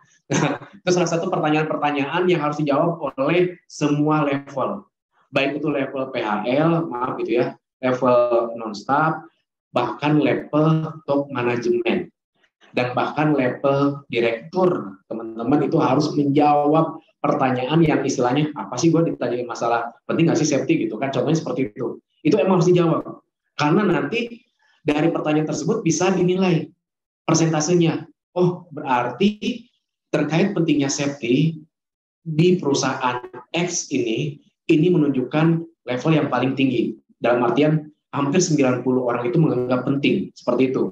Nah contoh lagi gitu teman-teman ya, tadi ada kan terkait kuesioner, kalau misalkan ngebahas terkait lebih penting istilahnya safety atau lebih money gitu ya, banyak yang menjawab uang. Nah ini berarti harus dievaluasi. Nah pihak manajemen nanti melihat, wah ini karyawan masih menganggap safety itu agak kurang gitu ya, masih menganggap wah mendingan kejar lumuran, fatigue gitu ya, tapi safety-nya diabaikan. Contohnya seperti itu. Nah itu juga harus dievaluasi. Dengan salah satu kontrol kuesioner itu kita bisa melihat ini evaluasinya yang kita lakukan udah efektif atau belum. Yang pertama kuesioner Mas Dani. Kemudian yang kedua, teman-teman, ini bisa dilakukan kalau misalkan kita melakukan one-on-one atau interview dengan tim atau dengan atasan. Jadi pihak penilai yang menanyakan program di perusahaan Bapak itu seperti apa, kayak gitu kan, sistemnya seperti apa, Bapak udah punya jiwa leadership enggak, seperti itu. Nah, kemudian kalau misalkan sudah dari mulai atasannya juga di interview, dan di interview ini bukan hanya level atas, tapi sampai level bawah, misalkan kru atau PHL. Karena ini terkadang yang terskip teman-teman di lapangan. Karena kalau misalkan kita lihat faktanya di lapangan, punten gitu ya, yang level bawah ini rata-rata di skip. Ini kayaknya udahlah, kita langsung nanti ke level menengah kayak gitu. Nah, level bawah pun teman-teman harus dilakukan interview, ya. Sampling aja, sistemnya sampling aja teman-teman. Karena nanti melakukan sampling, misalkan dari pihak owner dengan pihak kontraktor atau subkonnya seperti itu. Nah, yang paling terakhir adalah teman-teman melakukan observasi atau inspeksi ke lapangan. Jadi 3 langkah ini, Mas Dani, ini adalah menentukan. Kita lihat nih dari hasil kuesionernya menunjukkan safety itu penting. Kemudian dari interview, ya KTT-nya misalkan, wah di sini SOP-nya bagus gitu ya, udah terlaksana, golden rules-nya dilakukan dengan baik, kebijakan KTK-nya dilakukan dengan baik, efektif dan efisien, programnya juga bagus. Nah, tinggal dicek nih di lapangan, di observasi, inspeksi, kira-kira benar nggak yang udah disampaikan. Nah, ketika nanti penilaiannya sudah ada poin 1 dari hasil kuesioner, poin 2 dari observasi, gitu ya, poin 3 interview, itu kan bisa diakumulasikan dan dibagi 3. Nah, ini bisa menentukan kira-kira nih, gitu ya, perusahaan si A itu apakah tahap 1, tahap 2, tahap 3, tahap 4, atau tahap 5, seperti itu. Jadi berdasarkan kategori ini, gitu, Mas Dani. Nah, jadi nantinya kalau misalkan tahap 2, gitu ya, ini contohnya misalkan tahap 2 nih, pokoknya jangan pesimis gitu ya, ataupun tahap 1 gitu ya, jangan pesimis. Nah ini tantangan berat, kata saya tadi di depan. Tugas HSE itu bukan hanya terkait inspeksi, mengaudit, tapi ya ini dia teman-teman, tantangannya berat juga, bukan hanya rindu, gitu Mas Dani. Yang berat, tapi ini juga tugas HSE juga berat loh, seperti itu. Itu dia Mas Dani, semoga menjawab pertanyaan Mas Dani, dan mudah-mudahan bisa diterapkan di lapangan Mas Dani ya. Seperti itu. Terima kasih. Baik, Pak Ruli. Terima kasih, Pak Ruli. Jawabannya cukup jelas, Pak Ruli. Siap, Mas Dani. Mantap. Mantap. Ada pertanyaan di kolom chat, Mas Ruli? Oke, boleh. Mas Indra Buwana. Oke, saya bacakan. Pak, bagaimana menyadarkan manajemen agar komit dengan kebijakannya seperti membangun budaya K3 di lingkungan perusahaan? Oke, nah ini pertanyaan dari Kang Indra juga bagus sekali ya. Kenapa si manajemen gitu ya itu sangat diperlukan komitmennya. Bahkan tadi saya bilang kalau bisa budget K3 itu unlimited gitu ya. Jangan sampai wah ini ngajuin training nanti aja lah tahun depan. Ini ada IRT-nya nanti aja lah seperti itu ya. Nah di sini teman-teman yang harus kita lakukan, tips dari saya Mas Indra, dan ini juga saya udah lakukan dan alhamdulillah berhasil kayak gitu ya. Jadi kalau bisa kita harus buat program dalam bentuk proposal gitu ya, dan dimasukkan regulasi peraturannya. Contohnya ya kalau misalkan di pertambangan ada yang namanya Kepmen 1827, Kaidah Teknik Pertambangan yang Baik. Nah itu pasal berapa nih? Misalkan terkait yang namanya K3-nya seperti itu ya. Nah, kita bisa masukkan pasalnya, kita bisa masukkan lampirannya, bahwa hal tersebut itu sangat penting, seperti itu. Nah, biasanya ya teman-teman, kalau si manajemen sudah melihat kebijakan, peraturan, regulasi, itu biasanya, aduh, ya udahlah, akhirnya dikeluarin juga tuh uang kayak gitu kan. Jadi biasanya nggak disembunyiin lagi tuh, seperti itu. Nah, ini juga teman-teman terkait kompetensi gitu ya, POP, POM, POU, atau misalkan teman-teman yang ingin auditor SMK 3, training implementasi SMK 3 atau SMKP-nya, lakukan hal tersebut juga teman-teman, bahwa itu kan sudah masuk di dalam RKAB. Kalau bisa, Mas Indra, saran saya ya, RKAB atau perencanaan anggaran biaya yang sudah rencanakan itu di print bagian kita, kan itu banyak tuh ya, bagian departemen lain, bagian kita kalau bisa print, kemudian kita notkan ini bagian yang sudah terrealisasi atau belum, seperti itu. Jadi kontrolnya di kita. Nah, ketika nanti manajemen ini menanyakan kembali gitu ya, wah ini pelaksanaan training, contohnya ya auditor untuk SMK 3 atau auditor SMKP, ini belum terlaksana. Nanti takutnya yang disalahkan kita juga. Lebih baik kita sudah mengajukan dan kita mengejar ke manajemen, dan itu emang sudah ada di dalam peraturan dan regulasinya. Itu dia, Pak Indra, kalau dari saran saya seperti itu, dan supaya teman-teman ya, si perusahaannya membentuk habitnya juga nantinya bisa terbentuk seperti itu. Karena kalau misalkan teman-teman perusahaannya yang masih istilahnya ongoing gitu ya, atau misalkan masih dalam skala project, biasanya kan banyak perhitungan. Nah, tapi kalau misalkan kita sudah notkan terkait regulasi gitu ya, apalagi ada punishment-nya, nah ini dia Pak Indra. Kalau udah ada punishment-nya, biasanya mereka, udahlah kita lakukan aja deh, kayak gitu. Itu dia Pak Indra. Itu tips dari saya Pak Indra, dan itu juga salah satunya udah saya lakukan dalam bentuk proposal buat Pak Indra. Proposalnya buat lengkap, regulasinya masukkan, kemudian juga kalau bisa ada punishment-nya, kalau misalkan melanggar, dapat sanksi ini. Nah, biasanya kalau seperti itu perusahaan, udahlah saya keluarkan budgetnya seperti itu. Dan biasanya kebijakan itu bisa terbentuk seperti itu. Karena membuat kebijakan itu bukan hanya tertulis, tapi harus dalam suatu program nyata, teman-teman. Bukan hanya ilusi, ya, bukan hanya bayang-bayang ilusi, cukup lagu aja yang ilusi gitu. Itu nyata, karena kenapa? Nantinya kan diaudit di SMK 3, audit SMKP gitu ya. Dan itu emang dinilai teman-teman seperti itu. Itu dia Pak Indra, mudah-mudahan bisa bisa masuk dan bisa diaplikasikan. Saran dari saya aja mudah-mudahan berhasil Pak Indra. Seperti itu. Oke, mantap. Mas Ruli, ada pertanyaan lagi Mas Ruli dari Mbak Latifah sedikit tambahin Kang. Oke, boleh, siap. Boleh. Tadi betul Kang mengenai apa yang Akang bilang terkait yang Pak Indra tadi. Jadi kalau bisa tadi betul tambahannya proposal terhadap kegiatan yang di acuannya dari peraturan yang ada. Namun biasanya ada juga Kang, biasanya nih ada juga bos-bos kita ataupun owner ataupun direktur kita mau yang udah kita kasih proposal tetap aja di reject. Saya pernah Kang izin sharing ya Kang. Saya pernah khususnya di bidang mungkin teman-teman pertambangan di sini. Saya dulu di pertambangan, sekarang di panas bumi. Jadi dulu saya pernah kita bikin cipta kondisi Kang Punten. Jadi cipta kondisi di sini nih di mana kita kan sebelumnya saya juga ngurus eksternal juga Kang. Jadi saya bikin cipta kondisi sama teman-teman instansi setempat Kang. Jadi kita udah betul yang akan ajukan tuh ternyata tetap ditolak. Akhirnya kita bikin cipta kondisi sama teman instansi setempat supaya betul kata Kang ada namanya monef ataupun audit dari instansi setempat. Nah disitulah akhirnya si manajemen tahu bahwa itu memang sangat penting untuk dilakukan. Gitu Kang. Betul juga nih tips dari Mas Adit, teman-teman. Itu juga bisa dilakukan gitu ya.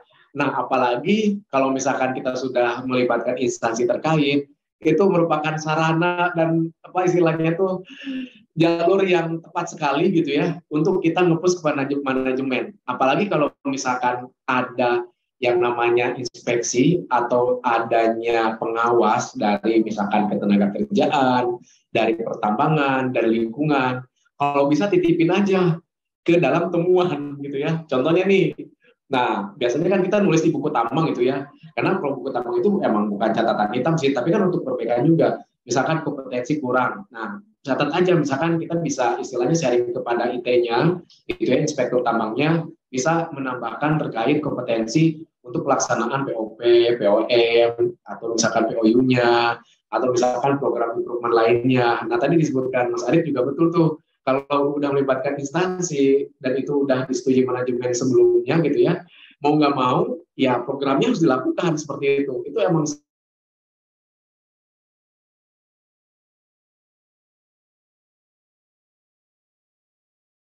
siapa Mbak Latifah ya? Ada Mbak Latifah Azhara bertanya begini, bagaimana sih Pak cara kita dalam menghadapi K3LH supaya efektif dan tepat sasaran? Oke, nah terkait tantangan K3LH supaya dilakukan secara efektif dan tepat sasaran, teman-teman ya. Tadi kan ada 7 poin tersebut ya, tipsnya bagaimana, dalam artian tantangannya sudah ada terkait 4 poin, tipsnya ada 7. Nah, ini supaya dilakukan secara efektif dan efisien dan tepat sasaran seperti apa? Yang jelas teman-teman di sini tadi sudah disinggung terkait program. Nah, programnya harus dilakukan, programnya harus dibuat dan dievaluasi. Itu salah satu sarannya, teman-teman. Karena kalau misalkan kita tidak ada bahan untuk evaluasi, nanti takutnya manajemen juga, wah ini hanya program belaka aja, kayak gitu ya. Tidak ada resultnya atau goals-nya buat si manajemen. Contoh nih, kalau di dalam penilaian proper, itu kan harus ada yang namanya sistem manajemen lingkungan salah satunya ya. Nah, di dalam SML itu juga dilakukan beberapa kriteria-kriteria penilaian, teman-teman ya. Misalkan dari hal pengelolaan lingkungannya, pemantauan lingkungannya juga dilakukan atau tidak. Dan itu kan melibatkan manajemen dan kebijakannya. Nah, kalau misalkan programnya di dalam kebijakan KTDLH-nya sudah ada, nah itu bisa dinotkan ke manajemen gitu ya, bahwa hal ini harus dilakukan. Nah, jadi tantangan yang tadi gitu ya, kemajuan teknologi, kemajuan demografi, pembangunan yang berkelanjutan itu bisa diatasi. Karena kalau misalkan kita teman-teman programnya hanya dasarnya itu dan itu tidak kuat, itu bisa manajemen ini nggak usah lah dilakukan. Jadi yang sudah kita rencanakan untuk membangun budaya K3LH itu tidak tepat sasaran akhirnya. Tipsnya yang tadi itu tidak terlaksana dengan baik gitu ya. Nah, di sini salah satu tipsnya kan kita melakukan komunikasi, leadership gitu ya. Nah, kemudian K3LH dasarnya juga harus tahu. Nah, kenapa di 4 materi rangkaian ini gitu teman-teman ya, saya membawakan terkait budaya K3LH. Nah, itu juga bisa menjadi bahan terkait dasar-dasar K3LH itu sangat penting. Di sana juga ada program, ada caranya gitu ya. Kemudian juga skill komunikasi juga sangat penting, dan terkait leadership juga sangat penting. Nah, di sini Mbak Latifah bisa menyusun dari 3 poin itu aja dulu dalam bentuk suatu program dan diajukan ke dalam manajemen, dan itu kaitkan terkait kebijakan K3LH-nya. Karena saya yakin semua perusahaan pastinya memiliki kebijakan K3LH atau golden rules-nya. Nah, nanti evaluasinya bisa dilakukan setiap bulan, bisa dilakukan setiap triwulan. Nah, ini nyambung nih sama yang tadi Mas Dani ya, Mas Dani yang dari Sinar Mas tadi, dinotkan juga Mbak Latifah, misalkan nih membuat proyek yang namanya proyek Sekarta, safety kita, itu kan melakukan suatu improvement ya, dan itu emang kita menilai tersebut gitu ya, secara mingguan kan waktu itu dulu yang kita lakukan seperti itu ya. Nah itu juga salah satunya caranya seperti itu. Jadi itu harus dilakukan secara kontinu dan konsisten dan dievaluasi seperti itu. Itu dia sih Mbak Latifah. Semoga bisa menjawab pertanyaannya gitu ya. Tetap semangat ngebentuk K3LH-nya karena lebih berat juga ya ngebentuk K3LH daripada ngebentuk cinta pada seseorang. Oke, ada lagi ya? Ini ya, siapa nih? Mas Dayuri, ada lagi. Oke. Pertanyaan terakhir untuk sesi ini karena durasi sudah mau selesai. Iya, betul. Ini mau jam 9 gitu ya. Oke, izin bertanya Pak Ruli, kata Mas Dayuri. Untuk penerapan K3 di area distribusi dan transportasi, kayak di area pengantongan semen yang berhubungan dengan para sopir agar bisa tertib, langkah awal apa yang harus dilakukan? Pertanyaan dari Mas Dainuri. Ya, Dainuri. Jadi untuk penerapan K3 area distribusi dan transportasi untuk sopir-sopir truk gitu agar bisa tertib. Nah, langkah awalnya seperti apa sih? Oh iya, ini saya juga baca nih Mas Dainuri. Jadi terkait penerapan K3 di area distribusi dan transportasi ya. Jadi di area pengantongan semen yang berhubungan dengan para sopir truk agar bisa tertib, langkah awal apa yang harus dilakukan, Mas? Nah, ini dia ya. Ini kurang lebih hampir sama dengan dulu yang kita lakukan ketika kita mensosialisasikan terkait budaya K3 ke sopir-sopir pengangkut coal mining atau batu bara ya, di pertambangan batu bara seperti itu. Nah, yang pertama Mas Dainuri, ini pastinya harus siap capek dulu nih Mas Dainuri.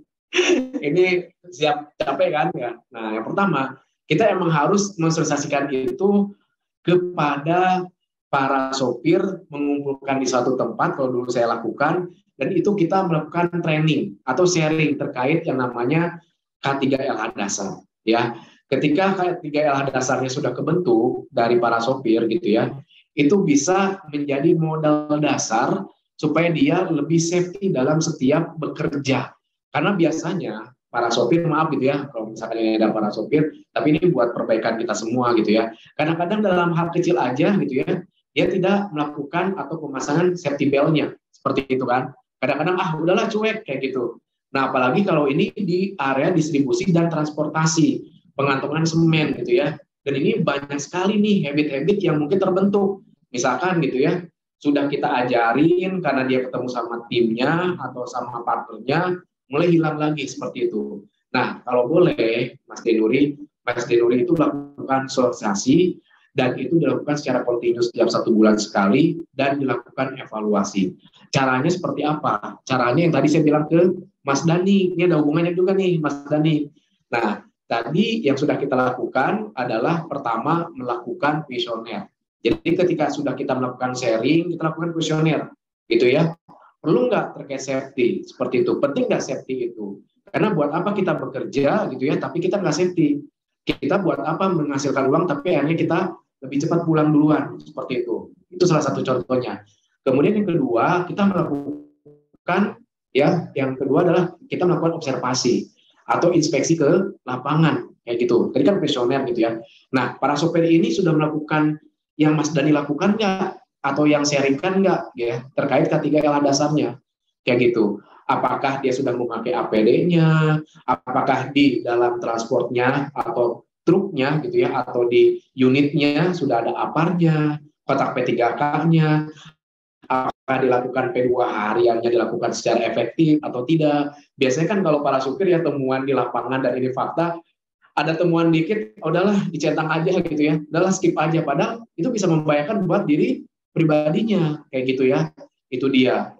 Kemudian ya itu dia teman-teman, yang ketiga adalah kita melakukan interview ya, atau misalkan coaching one on one seperti itu Mas Dainuri. Jadi supaya yang tadi sudah kita wawancara, yang kita observasi, kita melihat hasil kuesionernya efektif dan berjalan. Dan ini emang tantangannya kalau masalah terkait distribusi gitu ya, para driver ini emang berat ya, karena itu emang harus ada treatment khusus dan kalau bisa dilakukan dan evaluasinya setiap 1 bulan sekali seperti itu. Kalau bisa juga ya Mas Dainuri ke lapangannya 1 minggu sekali tuh untuk melakukan evaluasi secara observasinya, inspeksinya kayak gitu. P2H-nya sudah dilakukan enggak? Kalau hal kecilnya Mas Dainuri bisa lakukan, kalau misalkan dia melakukan P2H dikumpulin aja enggak? Nah, kalau misalkan sudah dia melakukan P2 harian dengan efektif, insya Allah gitu ya, dia udah mulai menerapkan dasar K3 yang mulai dasar buat dirinya sendiri seperti itu, Mas Dainuri. Mudah-mudahan tipsnya atau saran dari sayanya gitu ya, bisa masuk dan bisa menerapkan 3 tadi untuk menentukan level budaya K3LH-nya. Yang pertama terkait observasi, yang kedua ya tadi kuesioner gitu ya, yang ketiga interview seperti itu Mas Dainuri. Itu dia Mas Dainuri. Atau ada tambahan dari Mas Dainuri, silakan. Ya, terima kasih Mas Ruli. Siap. luar biasa tipnya gitu. Karena mohon maaf saya juga baru ini Mas saya tanyakan, baru pindah. Sebelumnya saya di tambang. Oh, oke, siap. Jadi saya bingung lihat suasana seperti itu gitu kan. Karena memang Iya. kalau di distribusi transportasi itu kan berbeda-beda. Ada yang memang Betul. dari perusahaan yang memang tertata dengan baik, tetapi ada juga yang memang yang lepas gitu ya. Betul. Nah, jadi saya terkejut seperti apa gitu. Tapi karena saya belum mencoba, saya ingin tanyakan dalam sesi ini. Terima kasih Mas. Insya Allah bisa kita laksanakan. Siap, Mas Denuri. Nah, itu dia sih tantangan kita, Mas Denuri ya. Karena waktu pas saya nanganin juga gitu ya, ketika di salah satu transport untuk distribusi batu bara gitu ya, dari pit ke misalkan ke tempat barging gitu ya. Itu kan para driver itu habitnya juga emang benar-benar harus ditentukan, dalam artian SOP-nya kita harus sharekan ke mereka. Kadang-kadang mereka itu memakai pakaian yang maaf gitu ya, celana pendek, pakai sandal kayak gitu kan, keluar nggak pakai helm, rompinya nggak dipakai. Kadang-kadang aduh itu kerjaan kita tuh marah, terus bukan marah buat kita memilih mereka, tapi karena bentuk sayang kita ke mereka kayak gitu kan, seperti itu Mas Denuri. Kalau di tambang ada PJO-nya, bisa kita ngetokin PJO ya. Nah, itu kalau dia. di sini Itu bagaimana?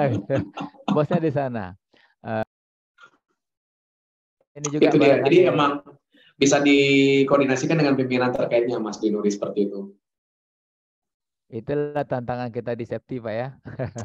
Iya. Gitu. Tantangan kita emang luar biasa sekali gitu di AHS ini. Jadi bukan hanya health-nya juga, terkait safety-nya juga dan environment-nya juga, Mas Denuri, seperti itu. Ya. Oke. Terima kasih ya Mas ya. Siap. Oke, Mas Denuri. Oke, pertanyaan dari Mas Denuri mungkin menjadi pertanyaan terakhir untuk sesi ini, tapi bagi teman-teman semua, Bapak Ibu semua di sini yang ingin bertanya bisa bertanya langsung ke narasumber kita, ke Mas Ruli, atau nanti mungkin bisa sharing-sharing juga di grup mungkin gitu. Oh iya, sebelum kita akhiri sesi ini Mas Ruli, enaknya kita foto dulu nih, biar enak. Boleh, betul, buat kenang-kenangan juga kan. Jadi teman-teman nanti bisa share juga di medsos, tag tuh IG-nya Standar ID gitu ya, dan tag juga, follow juga IG konten creator saya, Mining Talk. Mining Talk, iya, betul sekali. Ya. Oke, untuk Yel terakhir Yel sebelum menutup. Oke, boleh. Kita yel. Ayo teman-teman buka kameranya supaya saya bisa melihat wajah cantik dan tampannya teman-teman semua. Tuh kan kalau dibuka kayak gini kan keren semua kan. Wes tuh. Mantap pokoknya ya.